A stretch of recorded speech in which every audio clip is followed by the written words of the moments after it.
Bonjour et bienvenue sur ce live. Oui. Aujourd'hui, c'est un live un petit peu différent des lives que je fais d'habitude. Ça reste un live. Ça reste un live Seigneur des Anneaux. Oui, Seigneur des Anneaux en effet. Mais Seigneur des Anneaux, jeu de société. Du jamais vu avant en Terre du Milieu. Donc aujourd'hui, j'ai décidé de tester pour la première fois du jeu de société sur cette chaîne. On va voir ce que ça donne. On va voir si le setup fonctionne parce que c'est un setup un peu bancal. On voit ici, juste là, alors ceux qui sont curieux, mon iPhone qui filme ma table sur laquelle je vais faire le jeu. Bon, j'ai commencé en tout cas par une petite présentation du jeu. Dans tous les cas, j'ai toujours le petit layout. Le petit layout Seigneur des Anneaux. Celui-là, il fonctionne. Ok ? Je le remontre. Voilà. On est dans le Seigneur des Anneaux. Voilà, toujours en terrain connu. Les petites statues sur les deux côtés. Là, voilà, la carte, on la reconnaît bien. Tout est bien. Et attention, bonsoir Captain Flamme. Bonsoir. Paf, la table. Si ça c'est pas magnifique. Donc c'est un test. Ah Oui, en effet. Donc voilà, je teste la nouvelle technologie, c'est-à-dire utiliser mon iPhone comme caméra. Et ce petit bâtard là, il a décidé d'activer son micro discretos pendant que j'avais le dos tourné. Ah merde, l'anneau est plus... Voilà, l'anneau est mieux mis.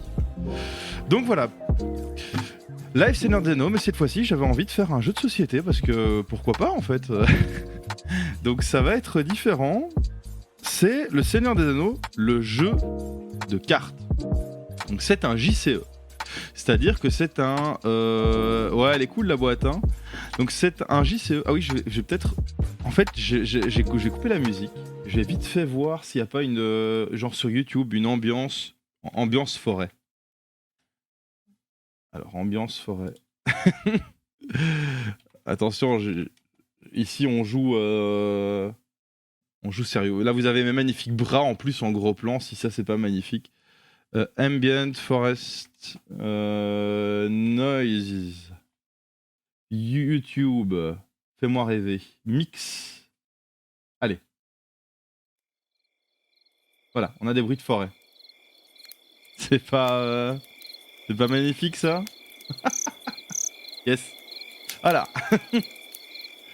Donc, JCE Seigneur des Anneaux. Un JCE est un jeu de cartes évolutif, c'est-à-dire qu'on va devoir gérer notre deck et réaliser des quêtes. Ces quêtes sont évidemment définies par le jeu en lui-même et par les différents scénarios qu'on choisit. Donc ici dans la boîte de base, le scénario se situe à un moment bien défini. Donc, Bilbo vient de fêter ses 111 ans. Frodon vient de fêter ses 33 ans. Alors attention, je vais mettre un peu plus de centre. Parfait. Frodon vient de fêter ses 33 ans. C'est la fête au village, tout le monde s'amuse, même les sous-collines, même les pieds, les fiers petons, les fiers pieds. On se rappellera toujours de ce bon vieux fier pied. Même les saquets de besace qui viennent essayer de voler l'argenterie du bon vieux Bilbon. Tout ce petit monde vient à cul-de-sac fêter les 111 ans de Frodon, de Bilbon, et c'est là que Bilbon décide évidemment de se faire la malle. Donc, c'est à ce moment-là qu'il met l'anneau, qu'il se barre, et que tout le monde est là, oh mon dieu, il a disparu. Il lègue tout à Frodon, et Frodon se la coule douce pendant 17 ans. 17 ans plus tard, Gandalf vient chez lui, en mode, Frodon, est-ce que tu as toujours l'anneau ? Parce que il s'est rendu compte que l'anneau était l'anneau unique, et les Nazgûl sont partis machin brol. On connaît l'histoire. Mais en gros, voilà, dans le film, ça se ressent pas spécialement, mais il y a 17 ans qui s'écoulent. Pendant ces 17 ans, le bon vieux Gandalf, il fait des recherches avec Aragorn, Legolas et tout, il y a des choses qui se passent. On l'a vu un petit peu dans le film Le Hobbit, et dans le livre Le Hobbit, il y a la forteresse de Dol Guldur qui qui a été... Les criquets m'empêchent de me concentrer. C'est pas grave, je vais y arriver. Sauron, voilà, qui n'a pas encore sa forme, se fait appeler le nécromancien et a conquis Dol Guldur et a décidé de reformer son armée petit à petit là dans la forêt noire, dans le royaume de Mirkwood, le royaume de Thranduil Vertefeuille, qui est le père donc de Legolas Vertefeuille. Et donc c'est plus ou moins là que se situe l'histoire. C'est pendant ces 17 ans où il se passe différentes choses, mais nous on le sait pas trop parce qu'on sait juste que Frodon il vit sa vie, voilà, il est posé pépère, bon. Et donc nous voilà, nos quêtes c'est ça. Donc c'est un petit peu, ça a été étoffé autour des bases que Tolkien a mis en place. Donc dans un live précédent, j'ai dit que j'étais pas fan de tout ce qui était contenu additionnel, etc. Mais que j'étais pas du tout contre en consommer. Mais c'est juste que moi je garde fort à l'esprit que c'est pas canon. Donc ici, ce qui se passe dans le jeu évidemment n'est pas canon. Mais voilà, j'ai envie de tester. J'ai envie de tester parce qu'en plus j'ai jamais testé de JCE. Alors les JCE les plus connus sont évidemment, je pense que le JCE le plus connu c'est Horror à Arkham, donc qui se passe dans l'univers Lovecraftien. Il y a également un JCE Game of Thrones, un JCE Star Wars, voilà, il y a plein de JCE. Moi j'ai décidé de faire le Seigneur des Anneaux évidemment. Ici on a le livre de règles, je vais le garder à portée de main parce que voilà, j'ai lu les règles mais j'ai jamais joué au jeu, donc ici c'est une découverte aussi. En même temps voilà, je vous fais le petit unboxing. Nous avons différents paquets de cartes. Alors j'ai déjà préparé à l'avance un petit peu certaines choses. Ok. Donc la boîte de base du jeu est faite pour être jouée à 1 ou 2 joueurs. Si on veut jouer à plus, ils disent on peut jouer jusqu'à 4 joueurs si on achète 2 boîtes. Ils sont malins, hein. Alors, la manière dont je vois les choses, après peut-être que c'est plus complexe que ça. Hein. Mais ici on a des compteurs de menaces qui sont propres aux joueurs. En fait, voilà, ici par exemple, c'est une des manières de perdre. Si le compteur de menace arrive à 50, le joueur est éliminé. Et chaque joueur a son compteur de menace. Et il y a 2 compteurs de menace dans la boîte de base. Pour l'instant, des règles que j'ai vues, c'est la seule chose qui limite le nombre de joueurs à 2. Donc voilà, s'il y a moyen de se procurer d'autres compteurs. Après, peut-être que voilà, il y a le nombre de cartes qui limite fortement, probablement d'ailleurs, parce qu'il faut se construire ses decks, etc. On a des marqueurs de ressources. Donc ces marqueurs de ressources vont nous permettre d'utiliser des cartes qu'on aura en main. Les marqueurs d'avancement donc dans la quête, hein, c'est des petits pas, des petits pieds de hobbit. Hein. Et les marqueurs de blessure. Donc chaque héros que l'on maîtrise a un nombre de points de vie. Et donc les marqueurs de blessure vont déterminer. Et pareil les adversaires. Hein, les adversaires ont un nombre de points de vie. Et donc c'est avec ces marqueurs de blessure qu'on va pouvoir déterminer qui gagne, qui perd, etc. On a un très joli marqueur premier joueur. Parce que quand on joue à 2 ou à plus, le premier joueur sera à chaque fois va tourner. Donc le marqueur est très joli. Moi je n'en aurai pas besoin parce que je vais faire une partie solo. Je vous encourage évidemment à me donner des conseils ou à influencer les choix que je vais faire, etc. Mais je pense que le premier scénario est assez simple, assez basique, pour qu'on puisse se faire aux règles, évidemment. Alors, j'ai le petit résumé de règles pour un peu expliquer tout ça.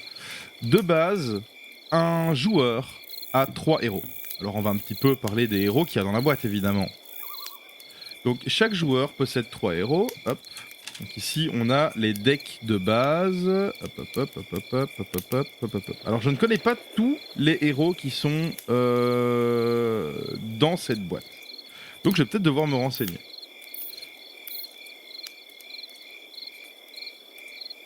Comment ça, c'est pas backseat. Ah c'est non, ça va. Ça tu peux backseat, tu peux profiter. Je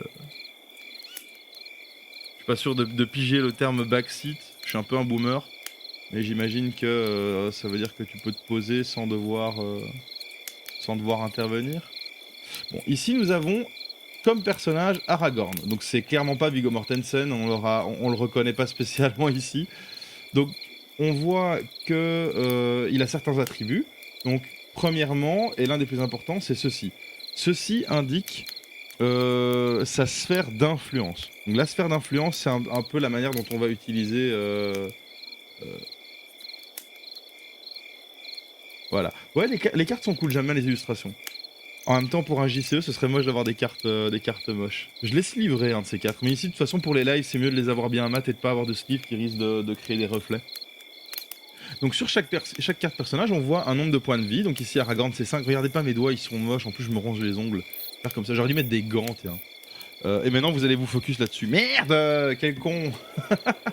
Et donc ici on a sa sphère d'influence. Les sphères d'influence sont au nombre de 4. Donc ici on a un petit résumé sur les règles. On a les sphères d'influence de commandement, les sphères d'influence de connaissance, les sphères d'influence d'énergie et les sphères d'influence de tactique. Le commandement, c'est la manière, c'est plutôt polyvalent si j'ai bien compris. Les connaissances, c'est ce qui va nous permettre d'avancer dans nos quêtes et de recueillir des informations forcément.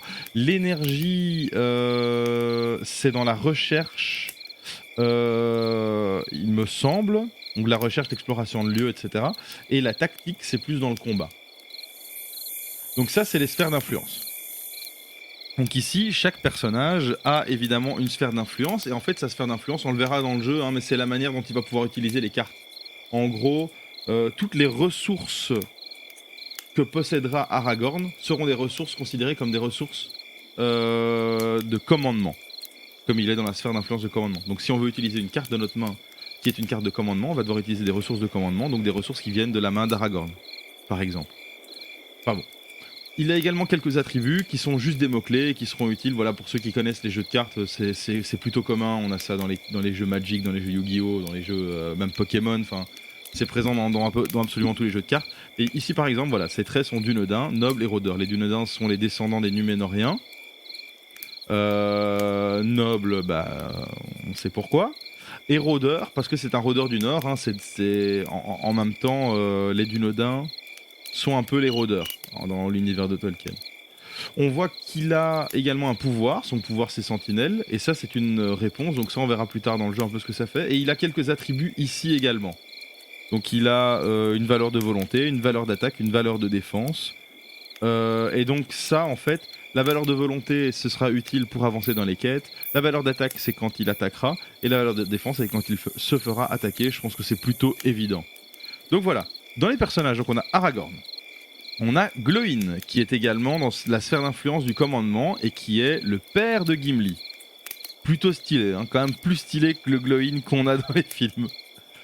Nous avons comme héros Théodred. Théodred est le fils de Théoden. Le fils de Théoden qui décède pendant le Seigneur des Anneaux 1 ou 2, enfin plus ou moins dans ces eaux-là. Et en gros, c'est pendant toute cette période où Saruman étendait son influence au Rohan, en créant son armée d'Uruk-hai en Isengard, etc. Bah, voilà, lors d'une bataille, Théodred est décédé. On voit qu'il est noble, Rohan, guerrier. Noble, évidemment, c'est le fils de Théoden. Rohan, évidemment, guerrier, évidemment. Ici, nous avons Gimli, qui lui est plus dans la sphère d'influence tactique, donc dans le combat. En même temps, c'était un imboula, hein, il compte le nombre de morts. Donc de nouveau, hein, on n'est pas sur le Gimli des films. C'est un nain, noble, guerrier. Nous avons Legolas. Noble, sylvain, guerrier. Donc Legolas Vertefeuille, hein, on le connaît très bien. Il n'est pas blond ici.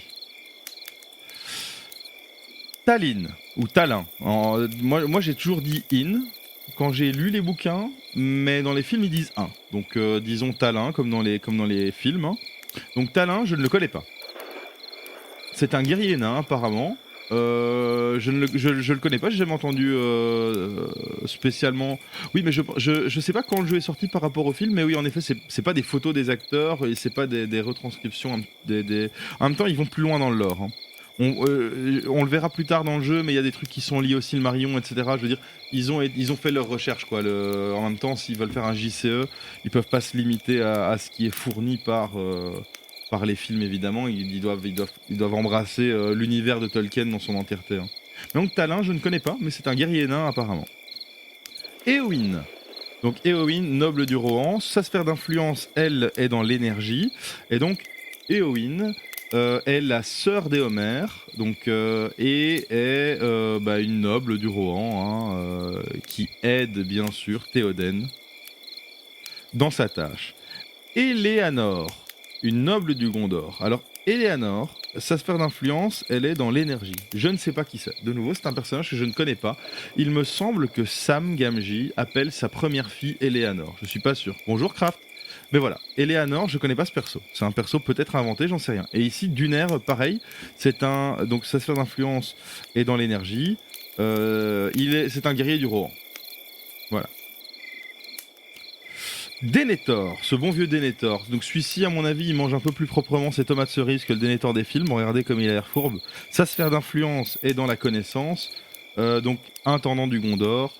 En attendant que le roi rentre évidemment, père de Faramir et de Boromir. Glorfindel.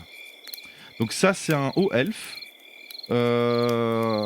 C'est l'un des plus vieux elfes. Oui, je suis désolé, Kraft, mais je vais pas faire d'intro et tout. Là, on est dans une ambiance feutrée dans la forêt. On est en train de découvrir un jeu de société. Respecte le live, fallait venir plus tôt. Donc Glorfindel, c'est un Noldor, c'est-à-dire que c'est l'un des des hauts elfes les plus anciens et les plus de la caste la plus noble qui viennent directement donc de Valinor. Il a combattu les Balrogs de Morgoth, etc. C'est l'un des rares elfes qui a tué un Balrog. Et en réalité, dans les livres, c'est Glorfindel qui vient aider Frodon à s'enfuir des Nazgûl et non Arwen. Donc quand Arwen prend Frodon sur son cheval, fonce vers Foncombe, déclenche la crue dans la rivière, etc. Dans le livre, c'est Glorfindel qui le fait. Et Glorfindel est très très puissant. Et nous avons Béravor. Béravor est un Dunedain rôdeur. De nouveau, je ne sais pas d'où vient ce personnage, mais il me semble... Alors Kraft, tu le sais peut-être. Il me semble que c'est l'un des persos féminins qui est dans le jeu Voyage en Terre du Milieu. Dans le jeu de société Voyage en Terre du Milieu. Il me semble que c'est Béravor justement qui est dedans. Enfin bon, c'est un personnage que je connais pas.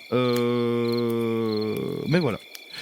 Le jeu conseille dans un premier temps, donc pour découvrir le jeu évidemment, de prendre un deck prédéfini. Ce que je vais faire, je vais pas commencer à me lancer dans la création d'un deck, je connais pas le jeu, donc pour l'instant voilà, je vais me limiter à prendre un des decks prédéfinis. J'ai décidé de prendre le deck dédié au commandement, parce que c'est le plus polyvalent.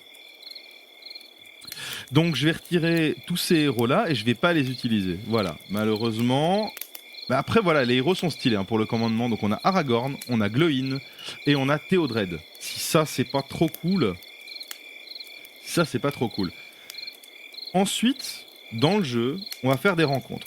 Donc ça ici, premièrement, ce sont des cartes aide. Donc dans les rencontres, on va je sais qu'ils sont inventés, mais par exemple Béravor, je pense qu'il a inventé ici aussi ce personnage-là. Et c'est peut-être le même personnage, je sais pas. Ouais, voilà, ça m'étonne pas. Alors, dans les cartes de... En fait, ça c'est notre deck, hein. Donc c'est avec ça qu'on va construire notre deck. Dans les cartes, en l'occurrence, on a par exemple ceci. Vétéran à la hache. C'est un guerrier nain, et ça c'est une carte alliée. Ça veut dire qu'elle va pouvoir nous aider lors du remplissage des quêtes ou lors des combats. Et pour acheter cette carte par exemple, il va falloir dépenser 2 dans la sphère d'influence guerrier. Donc on va devoir prendre 2 ressources. Et ici, comme on le voit, nos 3 héros sont dans la sphère d'influence du commandement, donc ça sert à rien de le mettre dans notre deck. Parce qu'on va pas pouvoir l'acheter, parce qu'on n'a pas de ressources tactiques. Voilà. C'est un peu la manière dont ça va fonctionner. Donc on a des alliés, et on a également des événements. Donc ça, c'est des événements, c'est des cartes qu'on aura en main et qu'on pourra utiliser à tout moment pour nous aider dans notre tâche. Donc des cartes événements et des cartes attachement. Donc, par exemple ici, la lame de Gondolin. Gondolin qui est, ou Gondoline, alors de nouveau la manière de prononcer, je pense que c'est Gondoline parce que là c'est de l'elfique. Gondoline a été la plus grande cité, la plus grande cité elfique de toute l'histoire du Seigneur des Anneaux, a été détruite durant le premier ou second âge, je ne sais plus. Mais voilà. Et ici par exemple c'est un attachement, ça veut dire que on va pouvoir donner cette lame à l'un de nos héros. Et ici par exemple dans les pouvoirs permanents on a plus une valeur d'attaque quand on attaque un orc. Voilà, c'est puissant contre les orcs. Donc ça c'est la manière dont on va construire notre deck. Donc toutes ces cartes ici sont des cartes qui sont dans les sphères d'influence, qui ne sont pas les sphères d'influence de commandement. C'est pour ça que je vais les mettre de côté, en même temps que tous les héros que je mets de côté ici. Donc ça c'est la phase de préparation du jeu, on n'est pas encore dans le jeu. Donc ici voilà, ça j'utilise pas. Donc ici, j'ai mon deck recommandé par le jeu. Toutes des cartes qui sont dans la sphère d'influence de commandement, donc, que je vais pouvoir acheter. À part une carte qui est dans la sphère neutre. Ah, attendez, ça c'est les cartes ennemies. Donc il y a des cartes neutres également qui sont dans aucune sphère de commandement. Celle-ci est une carte... non, pas celle-ci. Merde, il est où? Contre toi... J'ai déjà mélangé. J'ai peut-être déjà un peu mélangé. Bon, ici en l'occurrence, la carte neutre, donc c'est une carte qui peut s'acheter dans n'importe quelle sphère d'influence. C'est comme allié Gandalf. Donc Gandalf est un allié, c'est pas un personnage. Mais voilà, au final, en plus, c'est un petit peu logique parce que Gandalf, c'est un vagabond qui voyage un peu dans la Terre du Milieu, un petit peu partout. Et donc... Voilà, c'est un peu logique que ce soit un allié et peut-être pas un personnage jouable, bien qu'il ait des quêtes super intéressantes. Donc à mon avis, dans certaines extensions, on devrait retrouver Gandalf comme personnage. En tout cas, ça m'étonnerait pas. Il y a plein d'extensions. Hein. Donc si le jeu est cool et que c'est chouette de faire, les petites quêtes ici, donc je crois qu'il y a 4 quêtes dans la boîte de base. Si les quêtes sont chouettes et qu'on s'amuse bien, j'envisagerais évidemment d'acheter des extensions avec plus d'alliés, plus de quêtes, etc. Donc ça, c'est mon deck. Je le mets à côté de mes héros qui seront ici. À côté de ça, nous avons les quêtes. Alors ici, la première quête qu'on va faire, c'est... je ne sais plus comment elle s'appelle, mais c'est dans la forêt noire. Et passage dans la forêt noire. Voilà. Donc passage dans la forêt noire. Hop. Ah. Voilà. Nous avons différentes étapes dans la quête. Donc ici, mouche et araignée. Nous avons également embranchement sur la route, etc., etc. Il va falloir évidemment réaliser ces différentes quêtes. Donc ici, à chaque fois, sur la première phase de la quête, on va nous dire certaines informations dont la mise en place. Et sur la phase B, j'imagine que c'est... Allez, ça va être le nombre de points qu'on va devoir atteindre. Donc ça, on le verra pendant le jeu. Mais donc voilà, ici, il nous dit... Vous vous aventurez dans la forêt noire, emportant avec vous un message urgent du roi Thranduil pour Galadriel, dame de l'Orient. Le long de ce chemin obscur, des araignées vous observent. Petit rappel, on a tout prévu.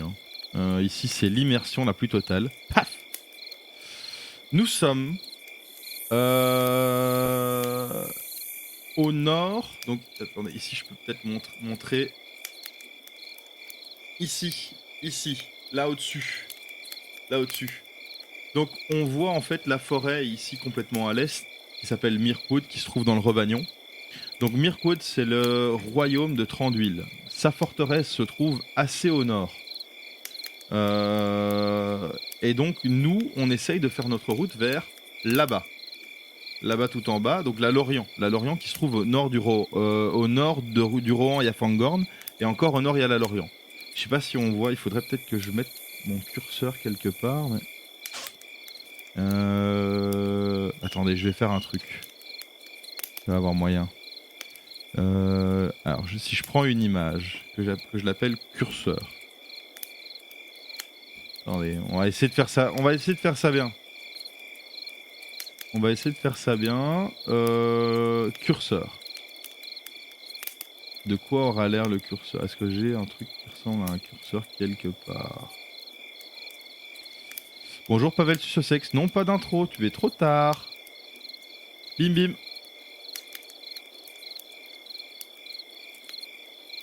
Le curseur, ce sera l'anneau. Voilà, le petit anneau ici. On va dire OK. On est dans une ambiance feutrée là. On est en plein dans la forêt. Faut respecter la forêt. Donc voilà, le petit curseur ici, vous le voyez sur votre écran. Je peux le déplacer. Donc là, on est ici. Vous le voyez normalement dans le live. Est-ce que vous le voyez dans le live? Je vois pas si on le voit dans le live.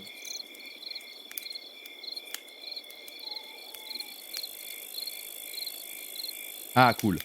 Donc, le live est quali. Hein. Je sais pas si vous avez vu à quel point c'est propre, mais... Hein. Donc, on est ici. Le royaume de Thranduil se trouve... La forteresse de Thranduil se trouve au nord. Donc, il a fui Dol Guldur et il est parti vers le nord. Et donc, il se trouve ici quelque part. Nous, on a une lettre de sa part qu'on doit aller remettre à Galadriel, qui est reine de la Lorient, qui se trouve là.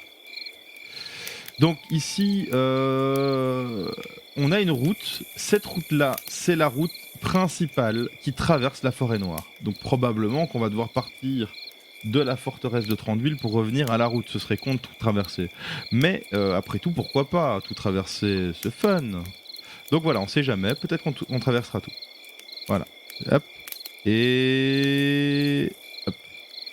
De retour. Non, c'est pas un jeu de rôle, c'est un JCE. Un jeu de cartes évolutif. Donc c'est un peu... on utilise un deck de cartes pour réaliser des quêtes. Donc ici, voilà. Vous vous aventurez dans la forêt noire, emportant avec vous un message urgent du roi Thranduil pour Galadriel, dame de la Lorient. Le long de ce chemin obscur, des araignées vous observent. Donc dans la mise en place, cherchez dans le deck de rencontre un exemplaire de l'araignée de la forêt, un exemplaire de la route de la vieille forêt, et placez-les dans la zone de cheminement. Donc ici, on a le deck de rencontre. Donc dans le deck de rencontre, il y a un peu de tout. Hein. Il y a par exemple des cartes traîtrises, voilà, on verra bien ce que ça fait, mais par exemple ici il y a une condition une fois révélée, et donc à ce moment-là il y a des événements qui vont arriver. Il y a des lieux, donc il va falloir visiter ces lieux pour pouvoir les quitter et avancer dans la quête. Il y a également donc des rencontres, et ici par exemple araignée des forêts, c'est l'une des rencontres, voilà. Donc ici sur les adversaires, on a comme pour les héros un nombre de points de vie, on a des points de menace, des points d'attaque qui seront utiles quand eux nous attaqueront, des points de défense qui seront utiles quand nous les attaquerons, et ici on a des effets. Donc, par exemple ici c'est une créature aranéide. Forcée, après que l'araignée des forêts vous a engagé au combat, elle gagne +1 de combat jusqu'à la fin du tour. Donc pour les engagements au combat, on verra ça plus tard dans la partie, et voilà. Et puis il y a ombre, ça c'est aussi autre chose. Ce sont des effets qu'on expliquera après. Donc ça ici, on a le cheminement, le chemin de cheminement, je sais plus comment ils ont appelé ça. Faudrait que je fasse un truc pour les reflets ici. Je vais essayer de trouver un truc. Peut-être si je mets la boîte de jeu comme ça. Ouais, ça retire les reflets, c'est bien ça. J'ai juste plus de clavier. Voilà. Ah! Ça peut pas rester en place? Reste en place. Hop. Voilà. Bon. Alors j'ai prévu une scène zoom, mais comme c'est mon iPhone qui filme, malheureusement, les zooms sont pas suffisamment qualiques pour pouvoir lire ce qu'il y a sur les cartes. Donc ce sera pas ultra pertinent. C'est dommage. Donc c'est pour ça qu'il faut vous abonner, que je puisse m'acheter du matos de qualité.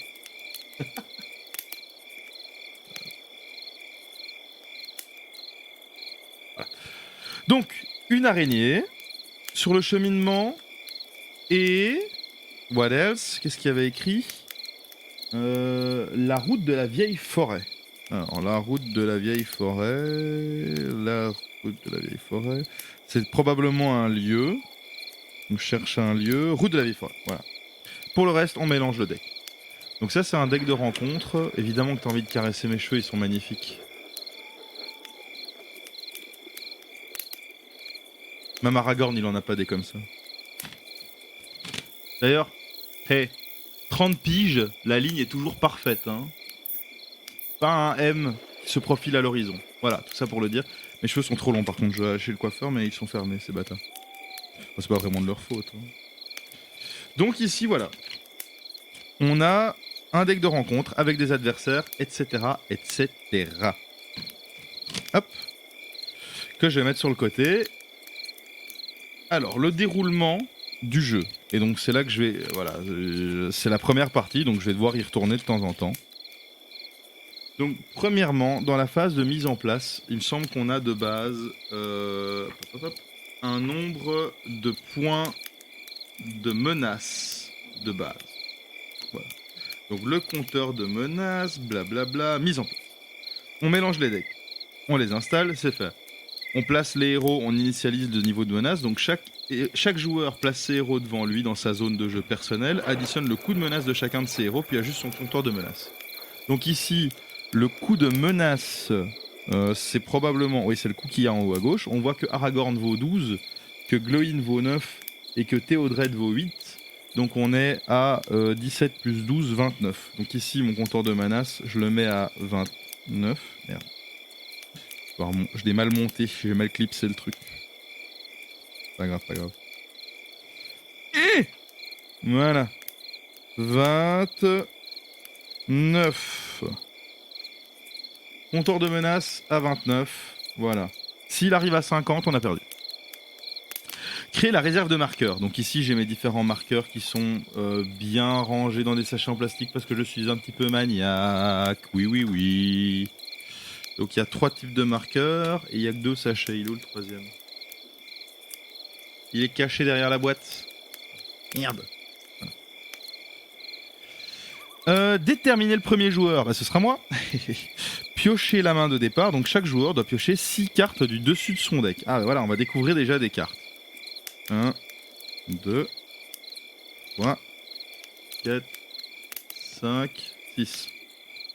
Donc, comme prévu, toutes les cartes sont dans la sphère d'influence de commandement. Ça veut dire que je vais pouvoir les acheter à l'aide des ressources de mes différents héros parce que eux-mêmes sont dans la sphère de commandement. C'est ça l'avantage d'utiliser le deck de base. Donc dans les cartes qu'on a, on a des alliés, donc les gardes de la citadelle qui sont des guerriers du Gondor. Ils ont 2 points d'influence. Ils ont 2 points de vie. Ils ont 1 point d'aide pour les quêtes. Je sais plus comment s'appellent ces points. Les valeurs de volonté.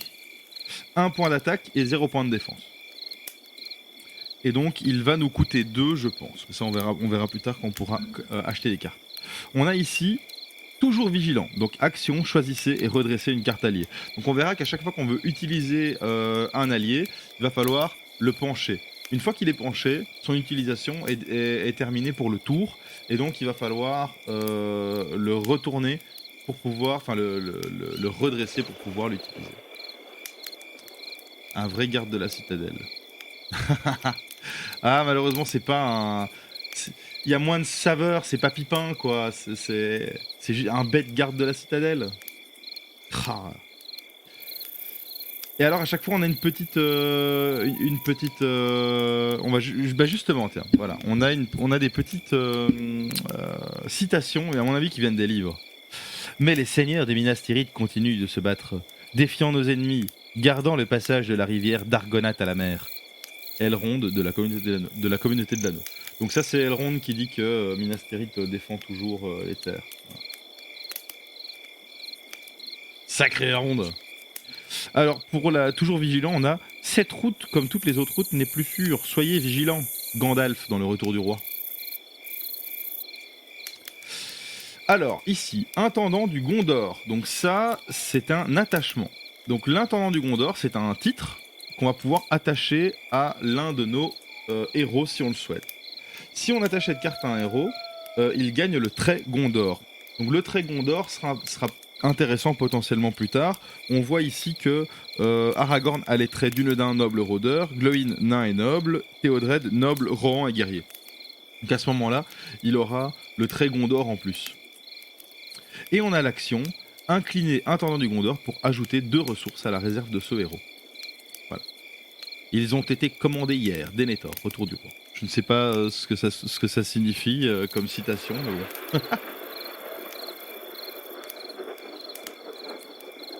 Hydratez-vous. C'est un attachement qu'on a récupéré qui coûte 2. Ici, 2 de coups pour le Gondor. Donc c'est un événement. Donc l'action jusqu'à la fin de la phase, tous les personnages gagnent plus 1 en combat. Tous les personnages Gondor gagnent également plus 1 en défense jusqu'à la fin de la phase. Donc ce sera pendant la phase de combat évidemment. Donc ça c'est super intéressant. Justement d'avoir le titre Gondor dans ce cas-là. On a la carte archer du cours d'argent. Donc ce sont des archers Sylvains. Donc, probablement... qui s'appelle Sylvain. Pardon. Probablement que c'est des archers de Tranduil Vertefeuille. Donc ils ont l'atout à distance. Donc ça on verra pendant les combats, c'est assez intéressant. Donc la manière dont les combats fonctionnent, on va chaque fois devoir engager un adversaire. Une fois qu'on a engagé un adversaire, à chaque fois qu'il attaquera, il attaquera le personnage qu'il a engagé. Oui, bien sûr, Pavel. Bien sûr. Quand on est à distance, le personnage va pouvoir attaquer un adversaire qui est engagé avec un autre personnage. Donc ça, c'est assez intéressant. Voilà. Ensuite, on a en allié, fils de Lanor. Donc Lanor... Ah, attention, on va ressortir la carte. Hop. Paf. Lanor, c'est tout ce qui se trouve ici, à l'ouest des monts Brumeux. Là où le Gondor, c'est tout ce qui se trouve ici. Donc en fait, ce sont les deux royaumes qui ont été créés par les hommes quand ils se sont ramenés, si je me souviens bien. L'Arnor, pardon, oui, bien sûr. Tu as raison, Pavel Sussex. L'Arnor. Donc voilà, l'Arnor, c'est l'un des royaumes hommes. Homme. Voilà. Paf. Donc, fils de l'Arnor, ce sont les Dunedains en fait, hein, ceux qui sont restés et qui protègent la comté ainsi que les montagnes bleues de tout ce qui vient du nord. Et ce qui vient du nord, c'est les restes de ce qui vient d'Angmar, qui est le royaume qui se trouve, enfin qui sont les terres qui se trouvent au nord de la Terre du Milieu. Donc voilà, lui, il a le pouvoir réponse après l'entrée en jeu du fils de l'Arnor. Choisissez un ennemi dans la zone de cheminement ou qui est actuellement engagé en combat avec un autre joueur et engagé en combat avec cet ennemi. Donc en gros, embuscade. Et voilà, donc garde de la citadelle, etc. etc. Ça c'est notre main. Donc si on veut jouer ces cartes, on va devoir les acheter. Préparer les cartes quêtes. Donc placer les cartes quêtes scénario à côté du deck de rencontre. Donc c'est celle-ci. Et donc on commence l'étape 1A. Est placé au-dessus de l'étape 2A, etc., etc. Donc ici, c'est l'étape 1A qui nous a dit d'aller chercher une araignée ainsi que la route de la vieille forêt. Et ensuite, on suit les instructions de la mise en place du scénario, donc ça c'est bon, et on peut retourner la carte une fois que ça c'est fait. Donc ça, c'est fait, on retourne la carte, et donc on a mouche et araignée, passage dans la forêt noire, toujours avec des vraiment chouettes illustrations.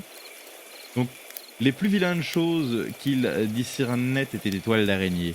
Des toiles d'araignée sombres et denses, au fil d'une épaisseur extraordinaire, qui s'étendaient souvent d'un arbre à l'autre, ou s'enchevêtraient de part et d'autre dans les basses branches. Il n'y en avait pas au travers du sentier, mais que ce fût que quelques sortilèges le gardaient libre, ou pour toute autre raison, il ne pouvait le savoir. Donc, le Hobbit. C'est-à-dire que dans le film Le Hobbit, il précise bien, et c'est bien pour ça que Gandalf dit aux nains « Suivez le sentier, ne vous écartez pas du sentier ». On ne sait pas trop pourquoi, mais les toiles d'araignée n'arrivent pas à se tisser sur le sentier. Voilà. Donc ici, on peut voir, donc dans la mise en place, on m'a demandé d'aller chercher les cartes qui possèdent le petit logo de forêt. Hein. Forcément, on est dans la forêt noire. Et ici, cette étape de la quête sera réalisé quand on aura eu 8 points d'avancée dans la quête. Donc, ça met pas mal d'ombre sur les cartes. Oh. C'est toute une affaire hein, de...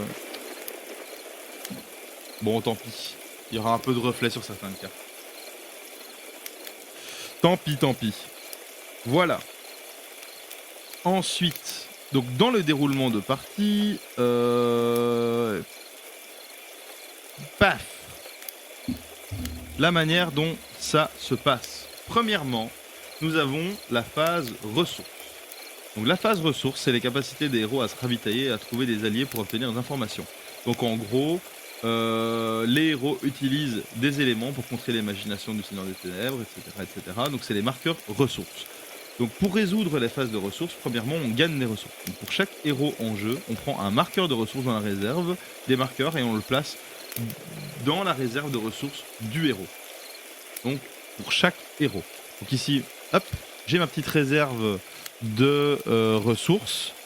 Aragorn a une ressource, Glowin a une ressource et Théodred a une ressource. Donc chaque tour, on va comme ça récupérer une ressource. Ces ressources, on va les utiliser pour acheter des cartes. On peut dépenser donc les marqueurs de réserve de ressources des héros pour jouer des cartes de la main. Donc ensuite, on a dans l'étape 2 le piochage de cartes. Donc on pioche une carte du dessus du deck et on l'ajoute à notre main. Il n'y a pas de limite au nombre de cartes qu'on peut avoir dans la main. Donc paf, nouvelle carte. Et cette nouvelle carte, c'est un événement. Donc action, incliner un héros que vous contrôlez pour choisir et redresser un autre héros. Incliner un héros que vous contrôlez pour choisir et redresser un autre héros. Okay. Bon, on fait, c'est un trade. Hein. Ça s'appelle cause commune. Voilà. Et ça coûte 0. Donc ça veut dire qu'on peut l'utiliser à tout moment. Phase 2, organisation. Donc dans l'organisation, c'est la préparation des héros pour affronter la prochaine étape de la quête. Donc on va pouvoir choisir de jouer des cartes alliées et attachement de notre main. Donc à ce moment-là, c'est l'utilisation évidemment des cartes qu'on a dans la main et le paiement de leur coût. Pour payer le coût d'une carte, on doit dépenser le nombre de ressources égal à ce coût. Il faut utiliser évidemment les ressources adéquates. Donc ici, dans les cartes qu'on a, donc je vois qu'on a une araignée qui fait 2 de dégâts. Je vais voir si on a un allié qui a 2 de défense, ça pourrait être pas mal. On n'a aucun allié qui a 2 de défense. Les cartes coûtent assez cher, les cartes alliées qu'on a, elles coûtent 3. On a juste un allié qui coûte 0 ici. Donc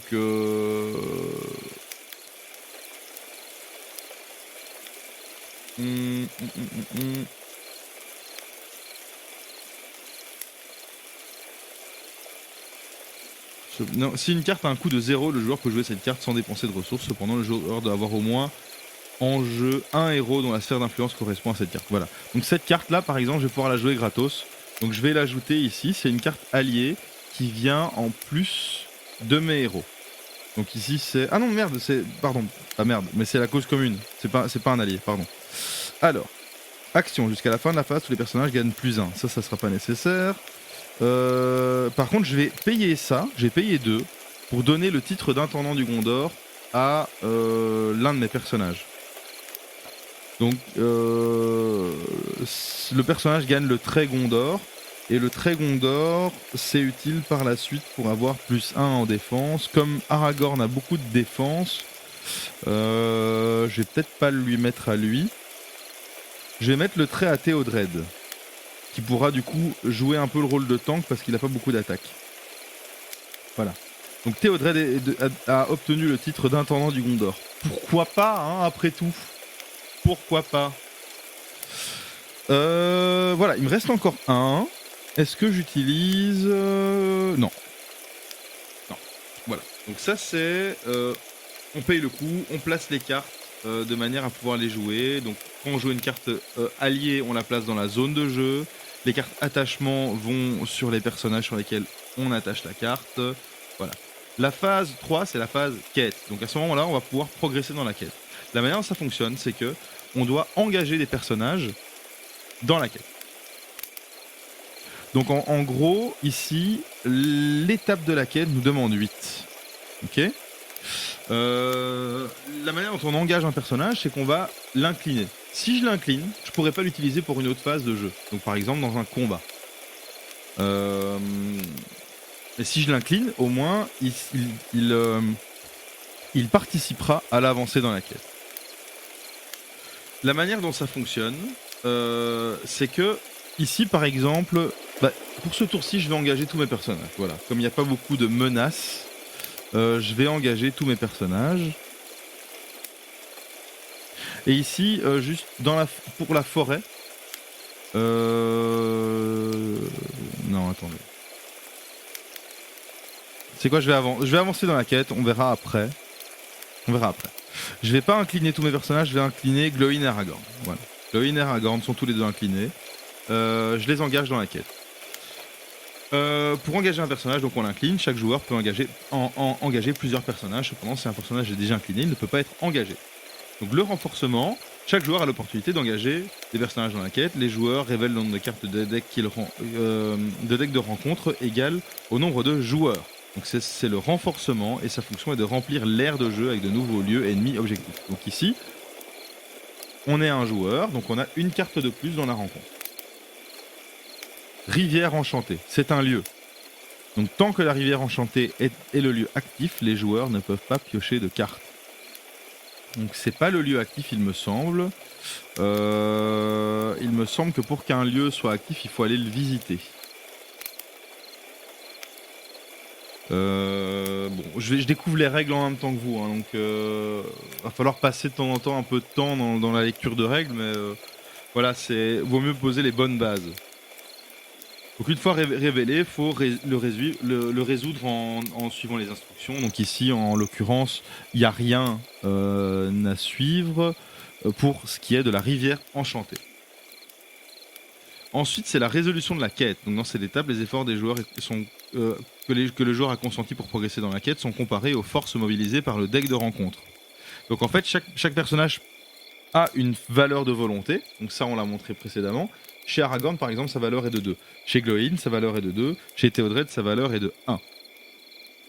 Donc ici, voilà. Et chaque ennemi et chaque lieu possède également une valeur de menace qui vont nous contrer pour notre quête. Donc ici, sur par exemple cette carte lieu, on a une valeur de menace de 1.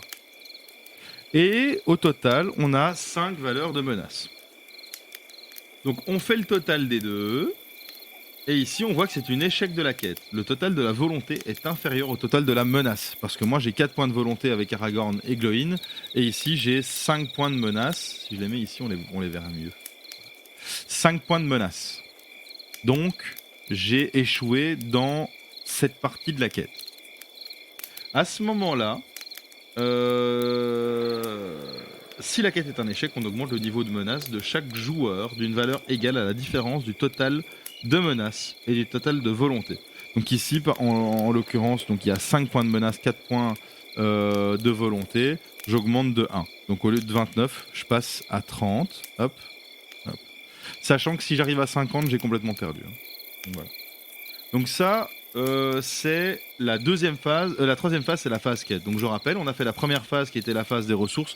On récupère juste une ressource par personnage, ainsi qu'une carte dans notre deck, qui est ici. Ensuite, dans la phase 2, on fait l'organisation, c'est-à-dire qu'à ce moment-là, on peut payer le coût de carte, on peut engager des cartes, des alliés, etc. Donc moi, par exemple, j'ai acheté le titre d'intendant du Gondor pour Théodred. Dans la troisième phase, c'est la phase quête. Donc la phase quête, c'est bonjour Senkokso. Ah mais toute l'équipe est là. Ça veut dire que une fois qu'on aura un peu avancé ici sur ce jeu, on peut peut-être switcher sur Bataille pour la Terre du Milieu 2, si ça intéresse quelqu'un. Parce que c'est un live stream Seigneur des Anneaux, ça veut dire qu'on peut passer d'un élément à l'autre.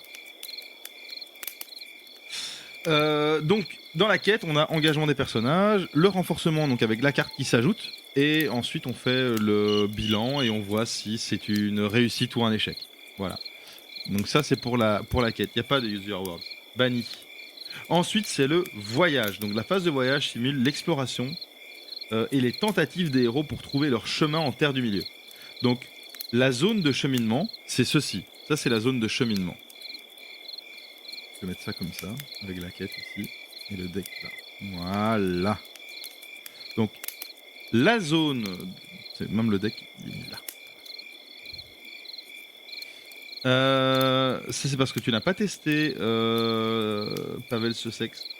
Donc dans la phase de voyage, le but est d'avancer dans la zone de cheminement. Ça contient plusieurs cartes lieux et pendant la phase de voyage, les joueurs peuvent choisir de voyager vers un des lieux.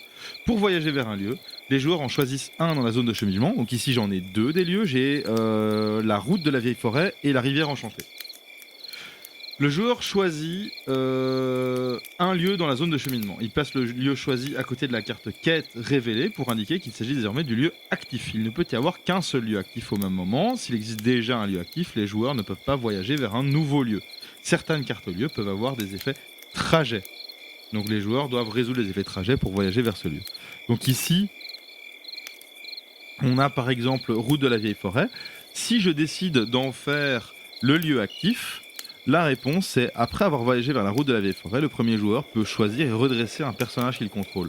Donc moi je propose que dans un premier temps, on voyage vers la vieille forêt, et du coup je peux redresser Aragorn. Voilà. J'ai redressé Aragorn, c'est l'effet d'avoir voyagé vers la route de la vieille forêt. Donc maintenant, ça c'est le lieu actif. Certaines cartes au lieu peuvent avoir des effets négatifs et d'autres positifs. Hein. Par exemple, si la rivière enchantée est le lieu actif, tant que la rivière enchantée est le lieu actif, le joueur ne peut pas piocher de cartes. Donc voilà. Chaque lieu a ses effets.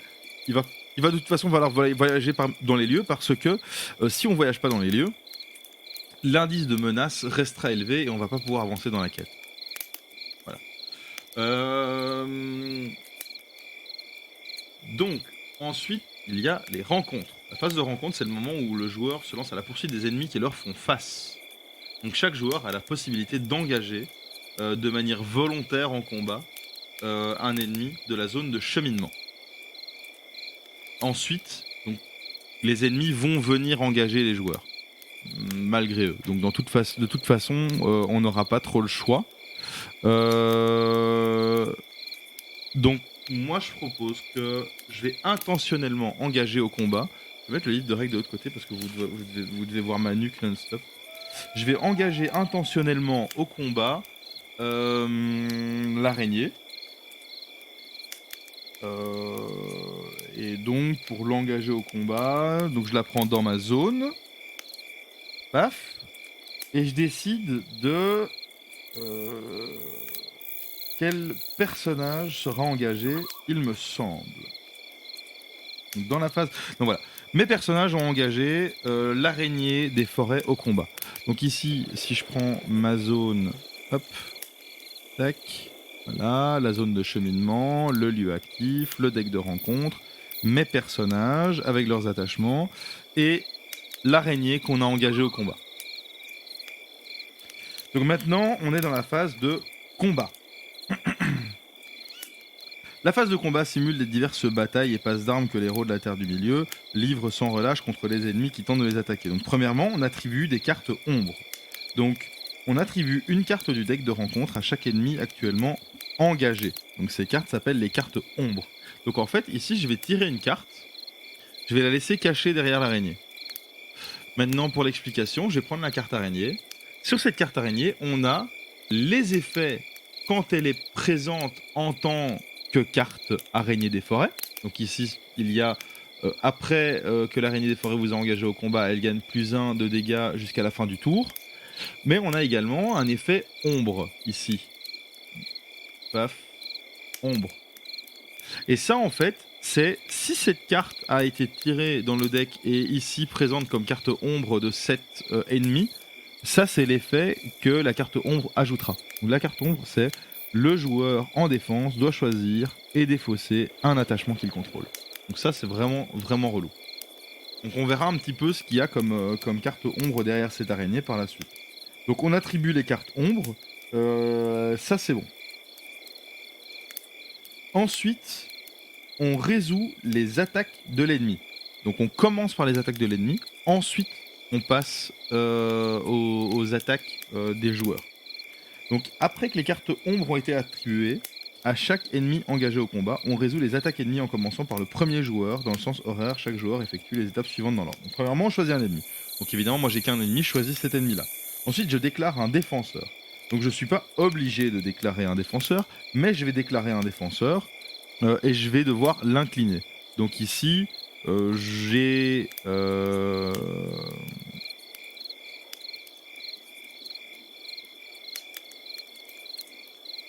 Je vais incliner Aragorn qui a 2 points de défense. Voilà, ce sera le défenseur. On résout l'effet ombre une fois que le défenseur a été choisi. Donc ici, il y a un effet ombre derrière l'araignée, oui ou non, ça on le voit sur la carte. Paf, il y a un effet ombre. Donc ici, en fait, c'est une carte patrouille de la brèche Est, gobelin orc. Donc c'est une carte ennemie qui est assez puissante, qui plus est, parce qu'elle vaut 3 d'attaque et elle a 3 en points de menace. Ombre, l'ennemi attaquant gagne +1 de dégâts. Augmentez également de 3 votre niveau de menace si cette carte est sans défense. Donc la carte n'est pas sans défense, parce qu'on a décidé de mettre Aragorn en défense. Donc elle prend juste +1 en attaque, donc elle a 3 points d'attaque. Déterminer les dégâts de combat. Donc si la valeur de défense du défenseur est supérieur ou égal à la valeur d'attaque, le défenseur ne subit aucun dégât, sinon il subit des blessures. Donc ici, valeur d'attaque, du défenseur, si l'attaque était sans dégâts. Donc dans le cas contraire, on soustrait la valeur de la défense à la défense de l'attaque, et le défenseur subit un nombre de points de dégâts égal à ce résultat. Donc voilà, ici, Aragorn, il a 2 points de défense, l'araignée a 2 points d'attaque, plus un point d'attaque à cause de sa carte ombre. Ça veut dire que si on fait la différence, on a une blessure sur Aragorn. Ça veut dire qu'Aragorn n'a plus que 4 points de vie. Paysan Hort.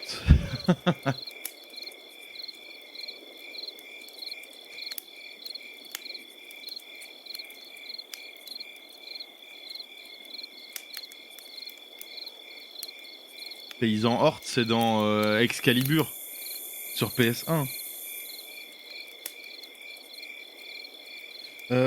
Ensuite, on résout les attaques de joueurs. Donc, maintenant, on a la possibilité d'utiliser les personnages pour attaquer les ennemis, en commençant par le premier joueur, puis dans le sens horaire, etc. Chaque ennemi avec lequel il est engagé au combat, le joueur est en train d'effectuer. Donc voilà. Donc premièrement, on déclare la cible de l'attaque et les attaquants.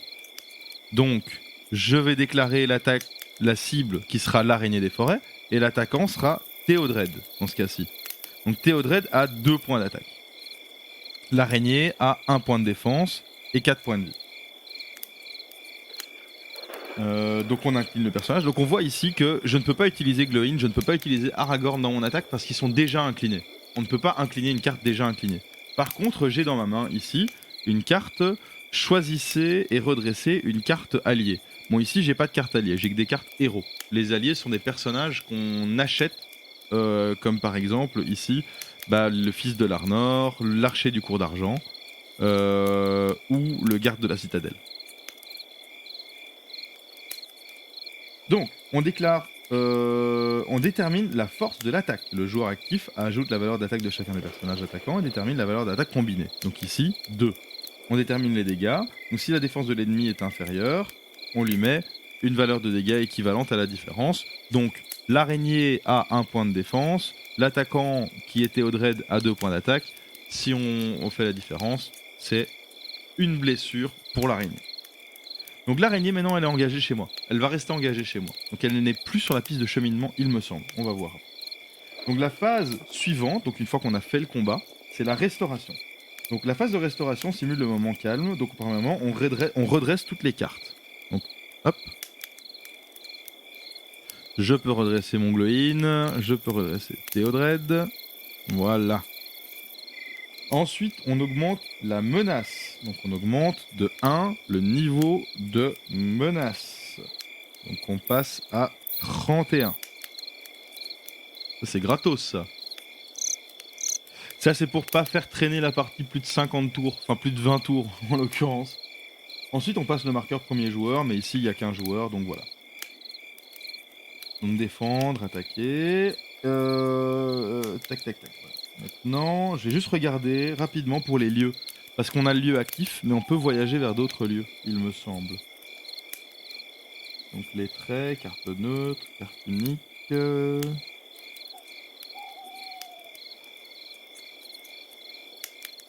Donc pour rappel, ici j'ai utilisé un deck prédéterminé, hein, mais on peut utiliser des decks custom évidemment avec les... Je pense qu'avec les extensions c'est indispensable de faire des decks custom. Mais voilà, ici moi j'ai pris le deck de commandement de base du jeu, moi je trouve ça pas mal. Point de vie, dégâts, fin de partie, scénario, blablabla. Je vois pas le lieu.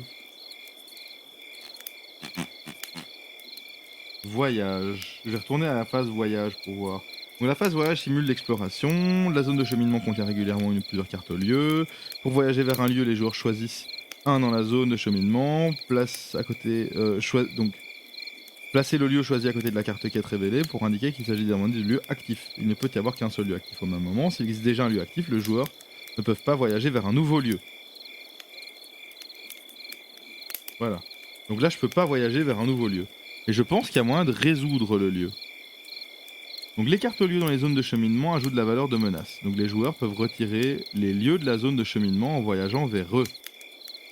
Le lieu actif n'ajoute pas sa valeur de menace lors de la résolution de la quête, car il n'est pas dans la zone de cheminement. En règle générale, dès que les joueurs ont placé suffisamment de marqueurs de progression sur un lieu, qu'il soit actif ou pas, ce dernier est exploré et défaussé. Marqueur de progression. Oui. Donc on peut mettre des marqueurs de progression sur les lieux. Ils l'ont pas dit ça. J'ai raté un truc. Engager des personnages, blablabla, résolution de la quête, possède valeur volonté, progresser dans la quête, chaque ennemi possède blablabla. Succès de quête. Donc si la quête est un succès, donc ça n'a pas été le cas à tantôt, c'est peut-être là que c'est révélé. Si la quête est un succès, un nombre de marqueurs de progression égale à la différence entre le total de volonté et le total de menace. Chaque carte quête possède un certain nombre de points de quête. Lorsque le nombre de marqueurs de progression sur la carte quête est supérieur ou égal à ces points de quête, les joueurs ont achevé cette étape de la quête. Donc par exemple ici, mouche et araignée, il faut 8 points. Parfois vous allez devoir faire face à des lieux actifs. J'ai pas tout lu. Il s'agit de carte lieu qui est placée à côté de la carte quête révélée. Au lieu d'être situé dans la zone de cheminement, un lieu devient actif lorsque le joueur voyage vers lui. S'il existe un lieu actif, toutes les capacités et tous les effets de jeu qui placent des marqueurs de progression sur la quête en cours placent ces marqueurs sur le lieu actif. Voilà. Si le nombre de marqueurs de progression est égal au point de quête du lieu actif, le lieu est exploré, on le défausse et on place des marqueurs de progression excédentaires sur la quête. Ok, voilà. Donc ici on a fait un premier tour. Je vais juste maintenant voir si l'araignée reste engagée ou si on doit la remettre sur le cheminement. Donc le joueur a des attaques contre chaque ennemi engagé au combat avec lui, en répétant jusqu'à ce qu'il ait déclaré toutes les attaques ne puissent déclarer d'attaquer à cette phase. Après avoir effectué, en commençant par la phase de ressources, continuez à jouer de cette manière jusqu'à la fin de la partie. Ok. Donc j'ai l'impression que l'araignée reste engagée avec nous. Écoutez, je vais la faire comme ça, cette quête, et puis je me renseignerai si jamais je me suis gouré, ce serait relou, mais c'est pas la mort. Donc ici, l'araignée, elle reste engagée avec moi, elle est pas sur la zone de cheminement. Dans la zone de cheminement, il ne reste que ce lieu, c'est-à-dire la rivière enchantée qui vaut 2 points de menace. Donc maintenant, on va commencer un nouveau tour. Premièrement, phase de ressources. On gagne une ressource par héros. Donc de nouveau, ces ressources sont des ressources de la sphère d'influence, de commandement, parce que nos héros sont dans la sphère d'influence de commandement. Ensuite, on pioche une carte. Paf. Ici, je viens de piocher Faramir, un noble du Gondor, rôdeur. Incliné Faramir pour choisir un joueur. Chaque personnage contrôlé par ce joueur gagne plus 1 de défense jusqu'à la fin de la phase. Faramir, il coûte 4, mais il est stylé. Je vais peut-être l'acheter, lui. Phase d'organisation. Donc la phase d'organisation, c'est maintenant et je l'achète. Voilà, je mets Faramir. Donc on a Faramir avec nous. Donc les gars, là, si on peut pas explorer la forêt noire avec Aragorn, Glóin, Théodred et Faramir, je sais pas ce qui se passe, hein. Parce que c'est quand même une équipée un peu stylée, hein. Et ça, je dis rien.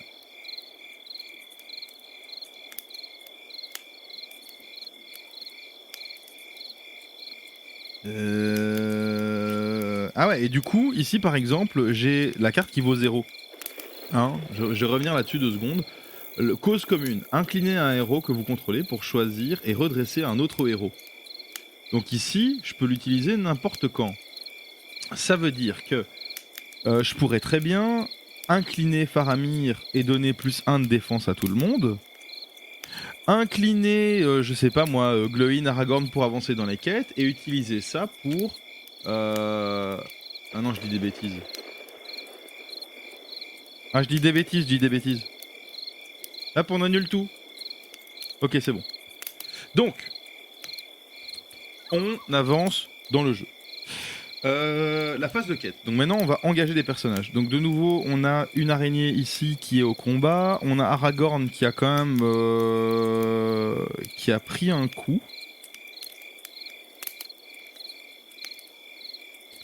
Mais c'est pas grave, Je vais incliner pour la quête. Donc ici, on a la rivière enchantée qui vaut 2. J'incline Faramir et Glowin. Donc c'est 4 points en valeur de volonté. On retourne une carte supplémentaire ici.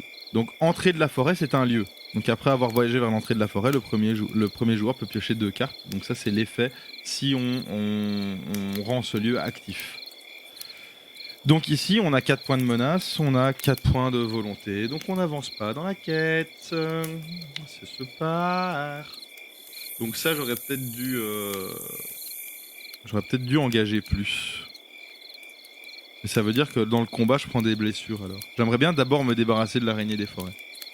Donc, c'est pour ça, ici par exemple, j'ai engagé peu de personnages dans la quête, mais c'est ni une défaite ni une victoire. Parce qu'il s'il y avait eu plus de points de menace que de points de volonté, j'aurais augmenté ici mon compteur. Comme on est à égalité, il n'y a rien qui augmente. J'avance pas dans la quête, mais au moins je prends pas de points de menace. Et ça c'est déjà une... C'est pas une victoire, mais c'est une pas défaite. Hein, on se rassure comme on peut. Le but, c'est quand même de se débarrasser de l'araignée au final. Donc ensuite, on a la phase de voyage. Donc en l'occurrence, ici, il n'y a pas de phase de voyage. Donc la phase de voyage, c'est prendre un lieu dans la zone de cheminement et le bouger vers la zone lieu actif. Si un lieu actif n'est pas en cours. Ici, on a un lieu actif en cours, donc ça sert à rien. On peut pas voyager. Du coup, on passe à la phase rencontre. Donc là, on engage avec les ennemis. On a déjà un ennemi engagé et on n'a pas d'autres ennemis. Donc pour l'instant, c'est bon. On est chill. Donc ensuite, la phase de combat. Donc, premièrement, on attribue une carte ombre. La carte ombre, elle est à chaque fois défaussée. Donc ici, je la mets dans la défausse. Je vais mettre la défausse ici. Voilà. Ah. Et du coup, on lui attribue une autre carte ombre. Elle a toujours 2 d'attaque. Donc je vais de nouveau mettre Aragorn en défense. Parce que lui a 2 de défense. Je regarde la carte ombre de l'araignée. Paf. Il n'y a pas d'effet ombre. Donc ici, par exemple, sur cette carte, il n'y a aucun effet ombre. Donc il n'y a pas d'effet ombre. Donc l'araignée est seul tout contre Aragorn. Ça fait mal. Donc elle attaque avec 2. J'ai 2 de défense. J'ai rien. Acta bonito, acta bonito. Maintenant, moi, je peux attaquer. Donc je vais dire Théodred il attaque avec ses 2 points d'attaque. Pour l'instant il a que 2 points d'attaque, c'est la life. Mais du coup je fais un de dégâts à l'araignée parce qu'elle n'a qu'un bouclier. Pif. Elle a 4 points de vie, il lui reste que 2 points de vie ça veut dire. Donc voilà, ici on a refait une phase de jeu un peu plus rapide. Qu'est-ce que vous pensez du jeu ? Qu'est-ce que vous en pensez ? Est-ce que c'est bien en live ? N'hésitez pas aussi à donner des conseils ou à vouloir ou à engager si vous avez envie d'influencer les choix et tout. À l'aise Blaise. Hein. À l'aise Blaise. Donc ici, ce qui est chiant, c'est que sur la piste, on a 4 points de menace avec les 2 lieux. Vu qu'on a un lieu actif, ce serait bien de pouvoir visiter ce lieu, histoire de pouvoir défausser d'autres lieux. Bien sûr qu'il y a beaucoup d'infos.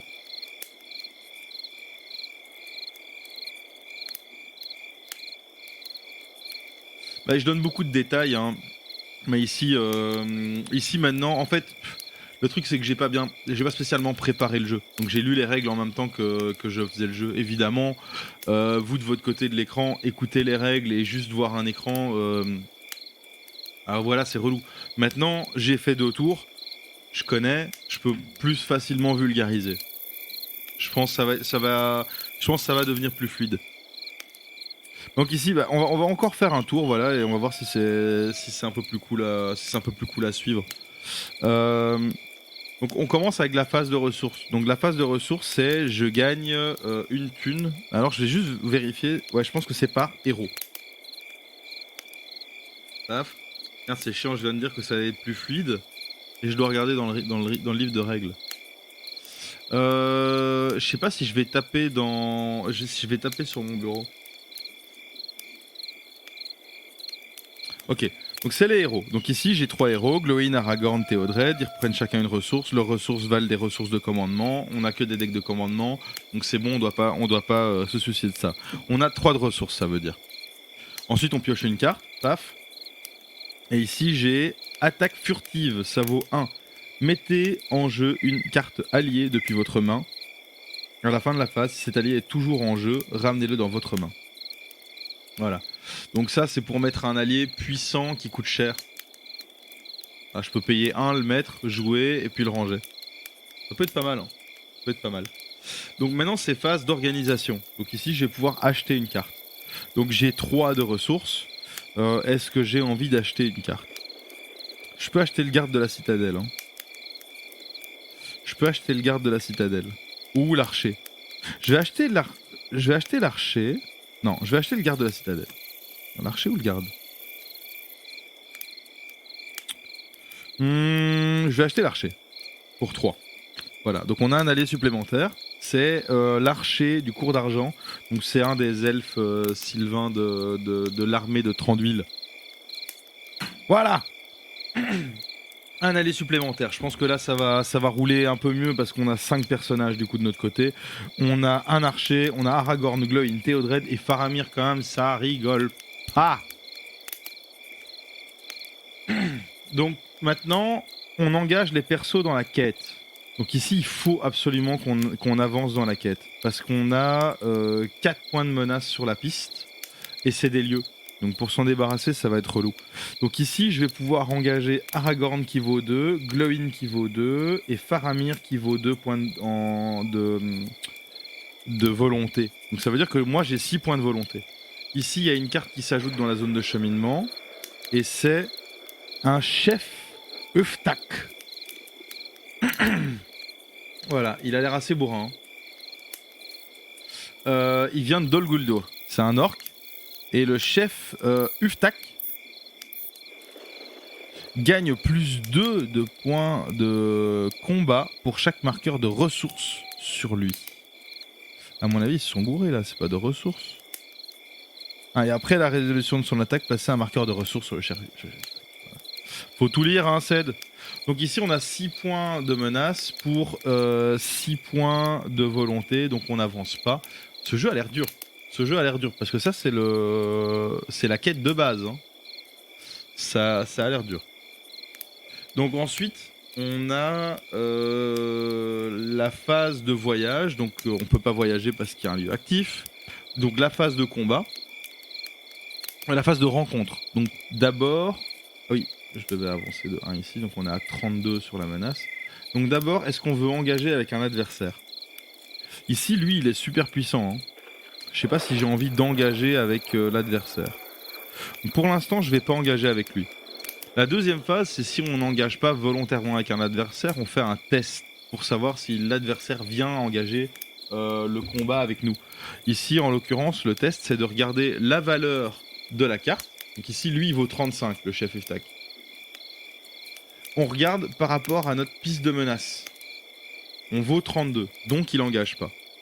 Sa valeur doit être en dessous de notre valeur de piste. Voilà. Donc pour l'instant, il va pas engager. Il va rester là. Mais ça veut dire qu'on va d'office pas avancer dans notre quête. Donc ça va devenir compliqué si on se bouge pas un peu le cul. Donc maintenant, on a une phase de combat. Donc c'est l'araignée qui va attaquer. Donc l'araignée de la forêt. Elle a toujours 2 d'attaque. Donc...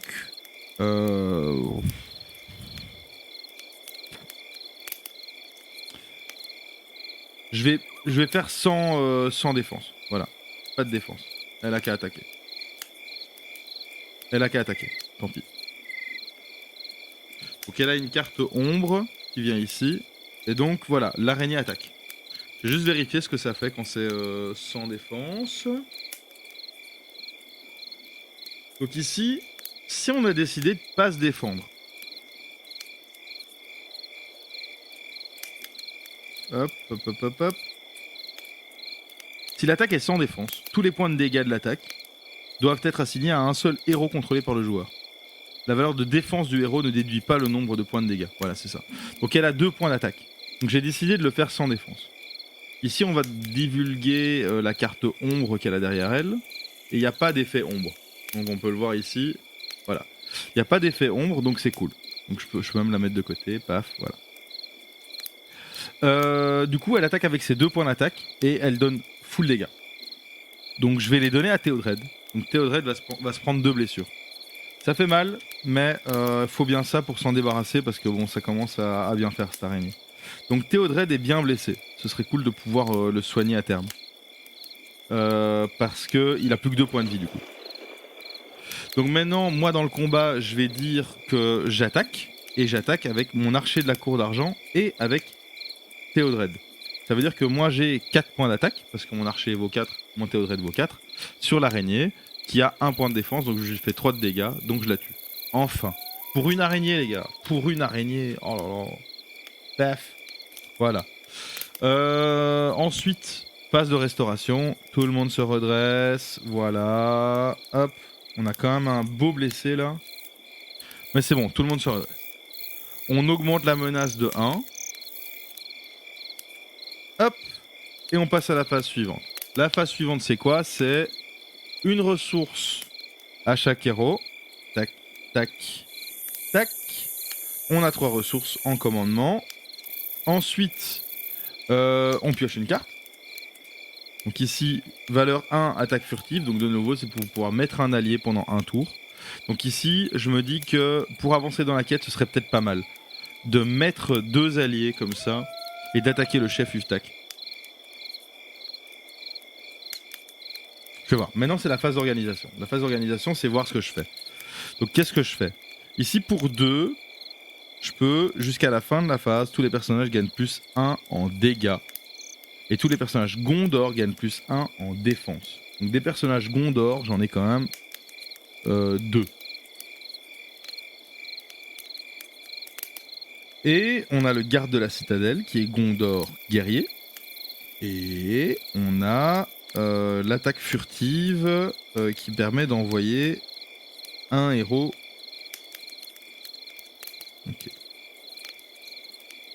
Ok. Ce que je vais faire, c'est que je vais payer 1 pour utiliser l'attaque furtive. Donc, on met l'allié en jeu. À la fin du tour, s'il est encore en jeu, on le remet dans la main. Donc voilà. Ça, c'est ma défausse. Je paye 1 et je mets le garde de la citadelle en allié, un allié supplémentaire. Ma défausse, je vais la mettre là, comme ça elle est hors champ, c'est pas grave. Voilà. Donc là, j'ai quand même pas mal de personnages maintenant qui peuvent défendre, pendant ce combat. Ensuite, la phase de voyage. Donc, petit rappel, la phase de... non, premièrement, la phase de quête, pardon. Donc, on engage les personnages dans la phase de quête. Donc ici, on a 6 points de menace, plus ce qui va sortir de là. Donc moi... j'ai envie juste de limiter les dégâts, mais j'aimerais bien buter l'orc assez vite. Il a 3 points de défense, 6 points de vie. Donc ici, si j'accumule tout, j'ai 2 et 3, ça fait 5, et 2, ça fait 7, et 2, ça fait 9, et 2, ça fait 11. Donc je vais avoir besoin de tous mes persos, je pense. Je pense que je vais avoir besoin de tous mes persos, peut-être pas Faramir. Je vais peut-être pas avoir besoin de Faramir, donc Faramir, je vais l'engager dans la quête. Pourquoi j'ai fait ça? Parce que quand je fais mon calcul, j'ai l'impression que je peux tuer le chef Uftak sans Faramir. Donc maintenant, la raison pour laquelle j'ai fait ça va paraître peut-être plus logique. Faramir, il a 2 points de volonté. Sur la piste, donc d'engager dans la quête, on a donc en plus maintenant un roi araignée. Donc c'est une créature aranéide. Une fois révélée, chaque joueur doit choisir et incliner un personnage qu'il contrôle. Donc maintenant, je dois incliner un personnage que je contrôle. Bah voilà, je suis Beizei. Donc je vais incliner ce personnage. Donc ça, c'est l'effet du roi aranéide quand je l'ai révélé. Bon, pour la résolution de la quête, on voit ici qu'on a 2 points de menace, 9 points de menace au total, et moi j'ai engagé Faramir qui a 2 points de volonté, 8, 2 points de volonté, donc ça fait 6 quand on fait 8 moins 2. Donc je prends 6 points ici, donc j'arrive à 39. Donc voilà, c'est pour ça que j'ai engagé Faramir, c'est pour un peu réduire. Ici, je vais utiliser ça. Donc je vais payer une ressource pour utiliser toujours vigilant. Donc choisissez et redressez un allié pour une ressource. Je paye une ressource, je mets ça dans la défausse, Je mets ça dans la défausse. Et du coup, je peux redresser mon garde de la citadelle. Voilà. Donc mon garde de la citadelle, je rappelle que je l'ai mis avec cette carte qui est dans ma défausse, celle-ci. Donc l'attaque furtive, c'est-à-dire qu'à la fin du tour, il revient dans ma main s'il est encore vivant.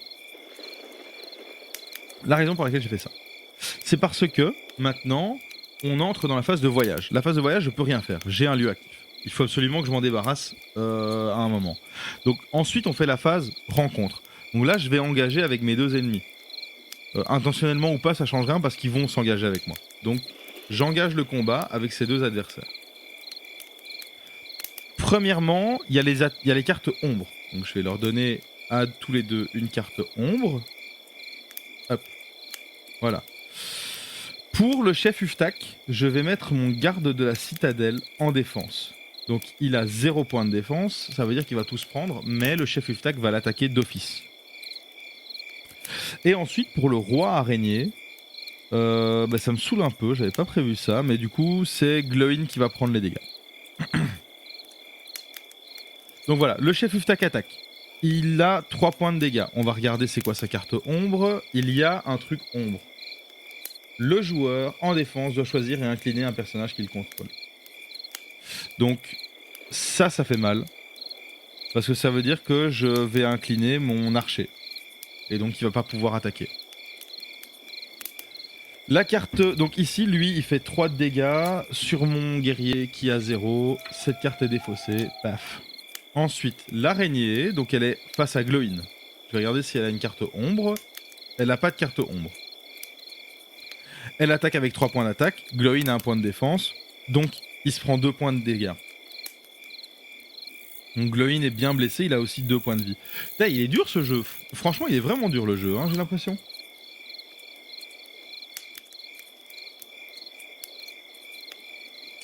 Ça... Là, j'ai pas l'impression que je vais m'en sortir. Après, j'ai peut-être pas eu de chance avec le tirage, mais j'ai l'impression que... Ouf. Ensuite, maintenant, moi, je vais attaquer. Donc, je décide d'attaquer avec, évidemment, Aragorn et Théodred. Ça fait 5 points d'attaque au total. Et je vais attaquer l'araignée. Je voulais attaquer le chef Uftak à la base, mais je vais attaquer l'araignée. Donc 5 points d'attaque, elle a 1 point de défense. Ça veut dire que je lui fais 4 points de dégâts, elle a 3 points de vie, donc elle est morte. Voilà. Ici, lui, sa carte ombre, elle dégage. Et on passe en phase de restauration. Donc on redresse tous les personnages. Et on commence à avoir de plus en plus de personnages vachement blessés. Ça fait mal! On augmente le niveau de menace de 1, donc je suis à 40 de niveau de menace. Donc je rappelle qu'à 50, c'est perdu. Et qu'il y a plusieurs phases de quête. Qu'on est qu'à la première phase de quête. Et on passe à la phase ressources. Donc de nouveau, j'ai mes 3 héros. Ils prennent tous les 3 une ressource. Paf, paf, paf. Je prends une carte. Hop. Et j'ai pour le Gondor, donc action jusqu'à la fin de la phase, tous les personnages gagnent plus 1 de dégâts. Et tous les personnages Gondor gagnent plus 1 de défense. Donc ça, en fait, je vais les utiliser. Je vais pas avoir le choix. Donc, je vais utiliser... Oh. Je vais me limiter à ça. Voilà. Pour l'instant, je vais rester là. Je vais pas faire de phase d'organisation. Je vais pas acheter de cartes alliées ou d'attachement parce que j'en ai pas spécialement. Ah non, tu sais quoi, je vais... Oui, si, c'est bon, c'est bon. Je vais rester comme ça. Je vais rester comme ça. Donc maintenant, c'est la phase de quête. Donc pour la phase de quête, je vais engager Glowin dans la quête. Je vais engager Aragorn dans la quête. Et je vais engager mon elfe Sylvain dans la quête. Donc ça me fait 5 points de volonté. Il y en a 4 là. On a une nouvelle carte. Qui vaut 2. Araignée des forêts. Donc c'est la petite araignée qu'on a combattue au début.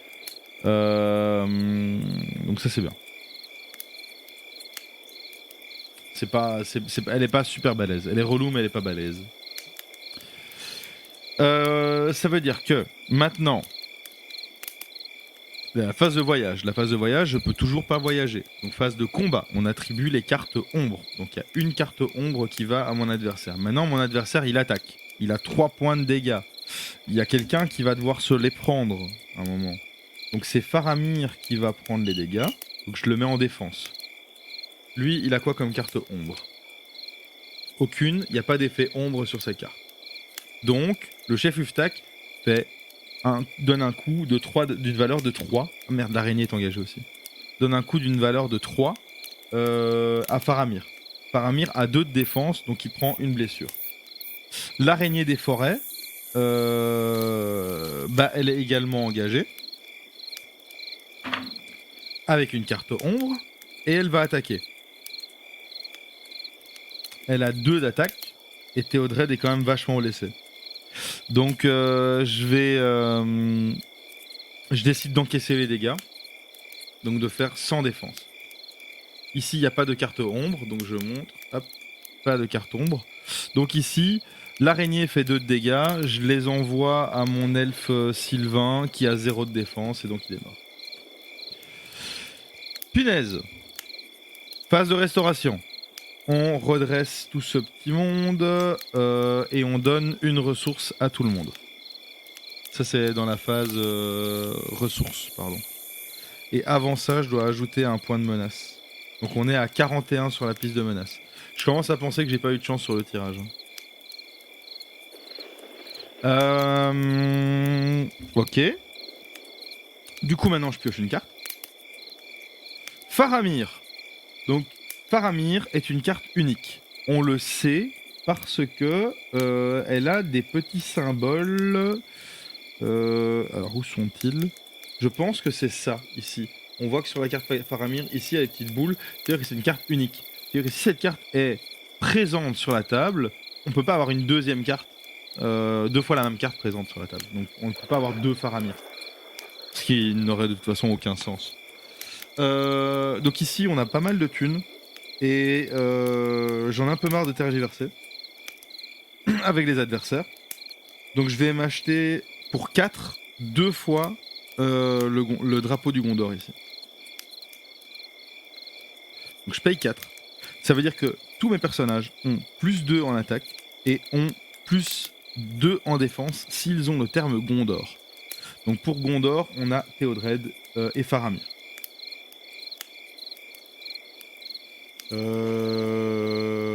Et en plus...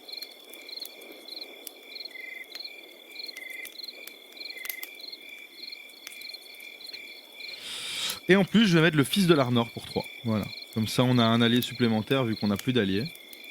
Donc dans ma main, ça me nuise. Hein. Dans ma main, je n'ai plus que ça. Hein. Donc c'est-à-dire que j'ai Faramir. C'est-à-dire que je vais pouvoir le rappeler s'il meurt. J'ai une attaque furtive pour engager un allié pour un tour. Et j'ai toujours ce truc, cause commune, qui me permet de incliner un perso pour en redresser un autre. Voilà. Donc ça, c'est ma main. Ma main, ça me nuise beaucoup, beaucoup. Donc ça, je vais juste les garder présentes. La petite bannière là. Pour le Gondor. C'est le titre de la carte. Pour le Gondor. Alors. On passe à la phase d'organisation. Donc ça, c'est fait. Maintenant, c'est la phase de quête. On choisit les personnages qui vont être engagés dans la quête. J'engage... j'engage Glowin dans la quête.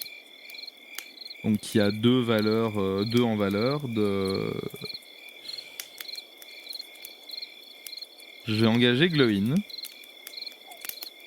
Et c'est tout. Donc 2. Et ici, il y a 4 en valeur de menace. Rebonsoir, Craft. Et ici, on a, une fois révélé, inflige un point de dégâts à chaque personnage incliné. Donc c'est à la merci du nécromancien. Un palantir. Donc on a un point de dégâts sur chaque personnage incliné. On a Glowin qui est incliné, donc il a plus que 1 point de vie. Voilà. Ça fait mal. Mais au moins ça rajoute rien sur la piste. Ça c'est bien.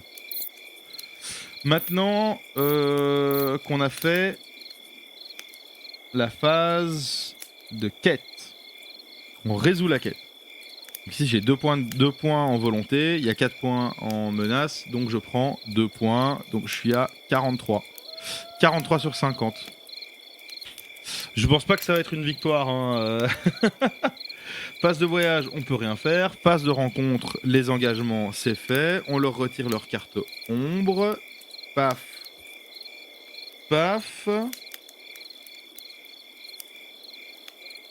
Donc phase de combat, on attribue une carte ombre à chacun. Hop, hop. Et maintenant, c'est le combat. Donc premièrement, le chef Uftak. Donc de nouveau, ici maintenant, les personnages du Gondor ont +2 en défense. Donc ici, on a Théodred qui a 3 en défense. Et le chef Uftak, il a...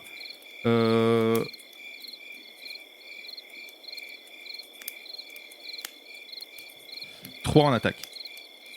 Donc je vais prendre les dégâts avec Théodred. On va voir s'il a une carte ombre, Uftak. Il y a une ombre. Choisissez et défaussez un attachement du personnage défenseur. J'ai qu'un attachement. C'est celui-ci. L'attachement d'intendant du Gondor. Donc, mon Théodred avait le trait Gondor. Mon Théodred vient de perdre le trait Gondor à cause de cette carte ombre. Donc, le +1 en défense, il l'a plus. Donc maintenant, le chef Uftak, il attaque avec 3 de dégâts. Mon Théodred, il a un point de défense. Donc, il est mort. Donc j'ai perdu un de mes héros. Voilà. Ensuite, il y a l'araignée des forêts qui va attaquer, qui elle a 2 points de dégâts. Et... je vais me défendre avec Faramir. On va voir c'est quoi sa carte ombre. Elle en a pas. Donc 2 points de dégâts, 2 points de défense, je prends rien. Maintenant, j'ai Aragorn et le fils de l'Arnor. Ils ont tous les deux +2 en attaque. Donc ici... Ah oui, Faramir, il avait beaucoup plus que ça. Comme il était du Gondor, il avait 4 en défense. C'est con, j'aurais dû le mettre lui face au chef Uftak. J'y ai pensé en plus. Idiot. Donc Aragorn, il a 5 points d'attaque. Le fils de l'Arnor, il a 7 points d'attaque. Donc Aragorn... Le chef de l'Arnor, il a... Attends. Le chef de l'Arnor, il a 4. Le chef de l'Arnor, il attaque... le fils de l'Arnor, il attaque l'araignée des forêts. Il a 4 d'attaque, elle a 1 de défense. Non. Aragorn attaque l'araignée des forêts. On est d'accord. Aragorn, il a 5 points d'attaque. Parce qu'il a 2, et ici, il a 3, donc il a 5. Et l'araignée, elle a 1 de défense. Ça veut dire qu'il fait 4 points de dégâts. L'araignée, elle a 4 points de vie. Donc elle est morte. D'accord. Elle est morte. Aragorn a attaqué l'araignée. Voilà. Paf. Maintenant, j'ai le fils de l'Arnor, qui a 4 points d'attaque, face au chef Uftak, qui lui a 3 points de défense. Donc il prend 1 point de dégâts. Voilà. Le chef Uftak a réalisé une attaque, donc il prend 1 point de ressource. Ça veut dire qu'il a +2 de dégâts. Non mais c'est pas possible, on est tombé sur le chef Uftak beaucoup trop tôt. Il est super puissant. C'est déconné. Je vais tellement perdre. Restauration, on redresse tous nos personnages. Hop. Phase de ressources, on gagne les ressources, donc on n'en a plus que 2 des héros. Un des héros est mort. On pioche une carte. Paf. Donc ici on a sacrifice héroïque. Donc après qu'une carte alliée a quitté le jeu, le contrôleur de cet allié pioche 2 cartes. Ça c'est pas mal ça. Ça c'est pas mal parce que probablement qu'il y en a un qui va crever ici. Voilà, phase d'organisation. Je vais payer 1 pour préparer cette carte. Voilà, c'est carte réponse. Je la sortirai au moment opportun. Donc, voilà, je fais rien. Phase de quête. Phase de quête, on va temporiser par rapport au chef Uftak. Je pense que le mieux, c'est d'engager tout le monde ici. Donc j'ai 6 en valeur de volonté. On a 4 sur la piste ici et on tire une nouvelle carte. Cette nouvelle carte a 2 en menace, donc j'avance pas. C'est un lieu. Voilà. Donc ici, on est complètement bloqué. Euh, Donc on n'avance pas, voyage, y a pas, et rencontre, c'est l'engagement. Le chef Uftak, il prend une carte ombre, il attaque qui? On dit qu'il attaque le fils de l'Arnor. Il a quoi comme valeur sur sa carte ombre? Rien, il n'y a pas de truc ombre. Il fait 3 de dégâts, il a 0 de défense, il meurt. Moi, je paye 1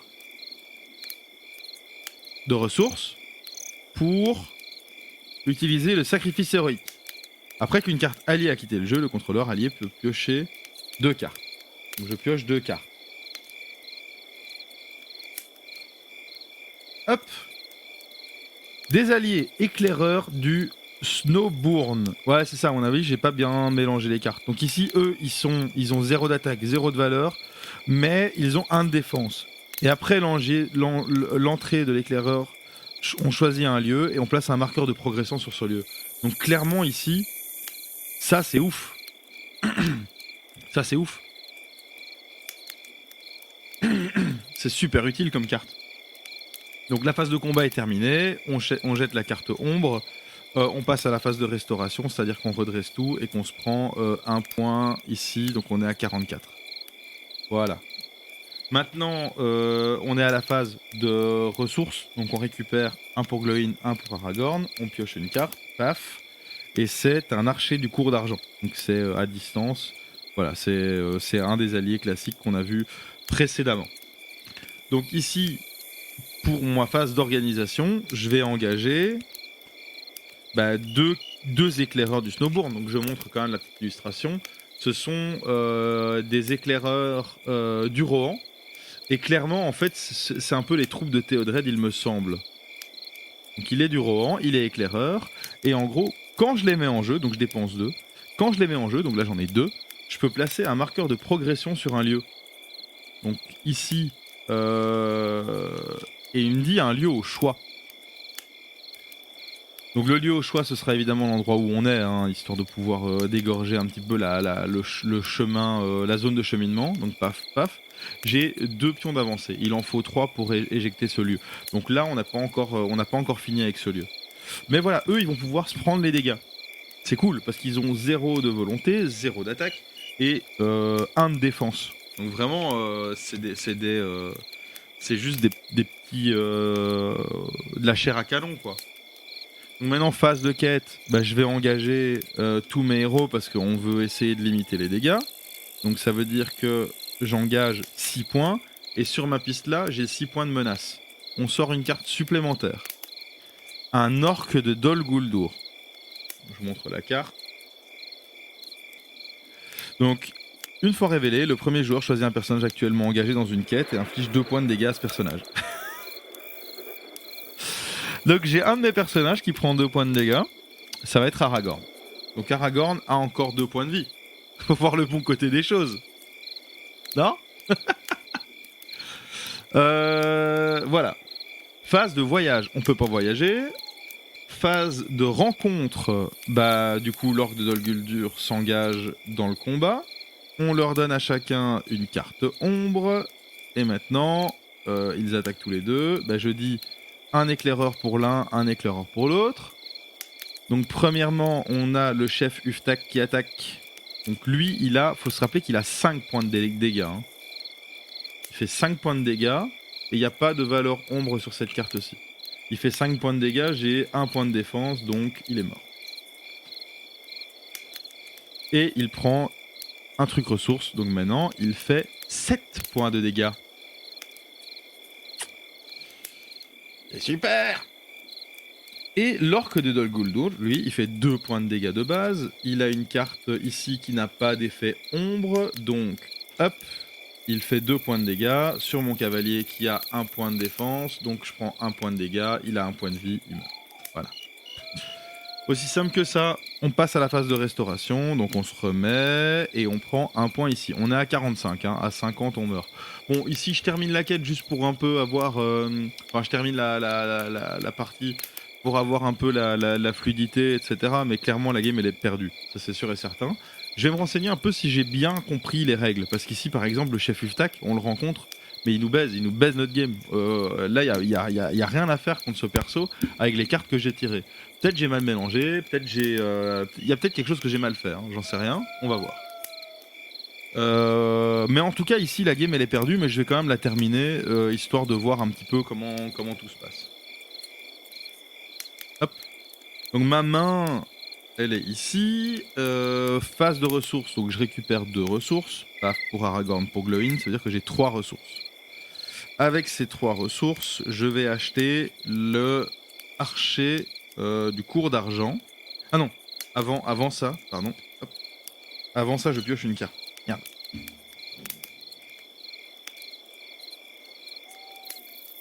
Donc avant ça, je pioche une carte. Hop. Cette carte, c'est Fils d'Arnor. Donc voilà, le Fils d'Arnor. La seule différence avec l'archer du cours d'argent, c'est qu'il a 2 points de vie au lieu de 1, mais qu'il a 0 points en volonté. Donc je vais acheter l'archer du cours d'argent comme prévu. Donc j'ai un allié supplémentaire.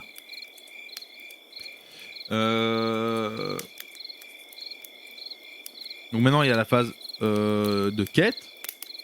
Donc je vais engager dans la quête. Si je dis personne, c'est foutu.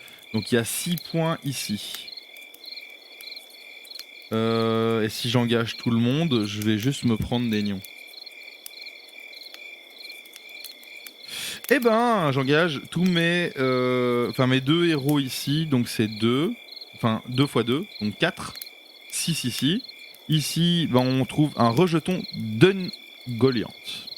Ah, ça c'est intéressant.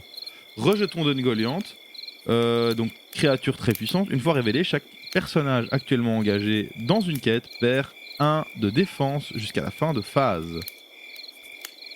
Ah. Donc peut-être que... Ok. Non. C'est pas, on va voir. J'ai 1 de défense en moins si je suis engagé dans une quête. Et ça c'est chelou parce que si je suis engagé dans une quête, de toute façon je vais... Ah non, 1 de volonté. Oh merde, 1 de volonté. Donc ici lui il vaut 3, lui il vaut 2, lui il vaut 2, lui il vaut 2. Donc au total ça veut dire que j'ai 6, 9. Moi j'ai engagé 4 de volonté, mais ils valent tous les deux 1 de moins à cause du rejeton d'Ungoliant. Donc ils valent 2. Donc j'ai 9 moins 2, ça fait 7. 7, je suis à 52.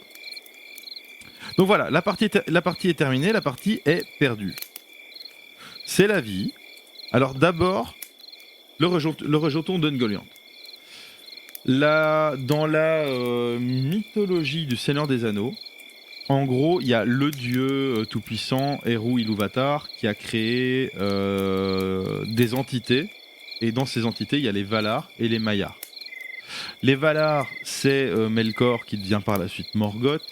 C'est donc chez les Valar, il y a Manwë, etc. Donc c'est en gros des dieux. C'est eux qui ont créé l'univers, etc. À côté de ça, il y a les Maiar. Donc les Maiar, ce sont les aigles, Gwaihir, Seigneur des Vents, etc. Les Istari, donc Gandalf, les Magiciens Bleus, Saruman, Radagast. Sauron, c'est un Maiar, donc ce sont des espèces de déités secondaires. Et Ungoliant en fait partie.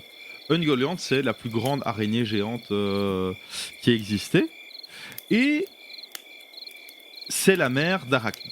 Donc Arachne, c'est un enfant d'Ungoliant. Ungoliant a bouffé tous ses enfants à part Arachne. Donc ici, rejetons d'Ungoliant, c'est un peu spé quand on suit un peu l'histoire du Silmarillion. Donc l'histoire d'Ungoliant. Mais en gros, voilà.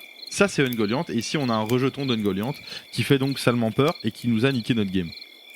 Donc ici, je vais voir si j'ai bien pigé toutes les règles parce que ça me paraît quand même salement dur.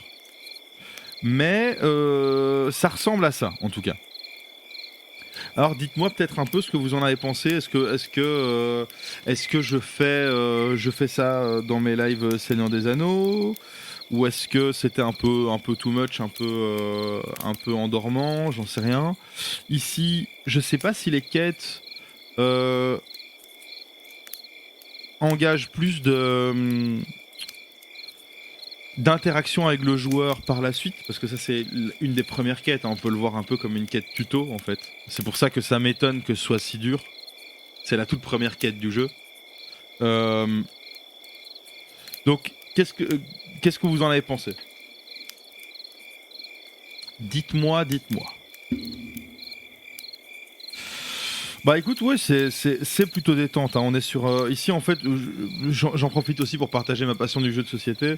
Et voilà, je testais mon setup jeu de société, parce que si ça se trouve, je ferai d'autres lives sur des jeux qui n'ont rien à voir. C'est juste qu'ici, je trouvais que l'occasion était bonne pour le faire dans un live.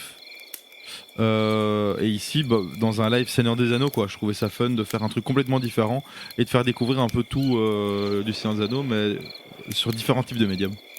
Ah, j'ai trouvé, tiens, la carte Gandalf. Ah, ça aurait été bien, ça, Gandalf. 4 de volonté, 4 d'attaque, 4 de défense. Si je tombe sur Gandalf et que je le mets, bah, je suis bien, bon, on est d'accord. Cette carte, elle est ouf. Elle coûte 5. Je l'aurais mis, la game était win. Un tueur d'orques longue barbe et tout. Non, mais voilà, je pense que j'ai peut-être pas eu de chance sur les cartes tirées. À voir. Voilà, ça s'est rangé. Donc voilà, ici, savoir que donc il existe des... Donc c'est Fantasy Flight Game qui fait ces jeux. Donc c'est le logo ici. Fantasy Flight Game. Fantasy Flight Game font des jeux de ce type pour beaucoup de licences. Voilà, moi je me suis dit que c'était ça cadrait bien dans les lives Seigneur des Anneaux, mais ils font ça dans d'autres licences. Hein. Voilà. Donc je vais ranger la boîte, mais tu sais quoi, je vais mettre une petite musique. Hein. On va arrêter la forêt là. Paf. Et paf. Voilà. Ochila. Un peu tard pour un BFME, bah je sais pas, on peut faire une partie, hein, c'est comme vous le sentez. Sinon je vous montre, j'avance dans ma partie du jeu Bilbo. ça peut être fun, tiens. S'il est trop tard pour un BFME, je peux faire un petit peu de Bilbo, comme ça tu vois le jeu. On va faire ça, alors je vais rester sur Seigneur des Anneaux.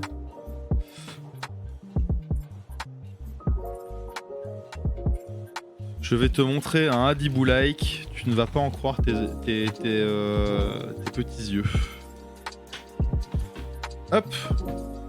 Voilà, c'était donc le Seigneur des Anneaux, le JCE. Si vous avez kiffé, n'hésitez pas à aller dans vos boutiques spécialisées. Me contacter, pourquoi pas, tu vois. Mais à l'aise. Moi, je trouve le jeu joli. C'était un plaisir de faire... De faire ça comme ça. Moi je dis pourquoi pas. Pourquoi pas continuer. Je retire juste le setup. En fait le setup c'est ça. Hein. Hop, je le montre. J'ai un trépied avec mon petit iPhone qui filme la table.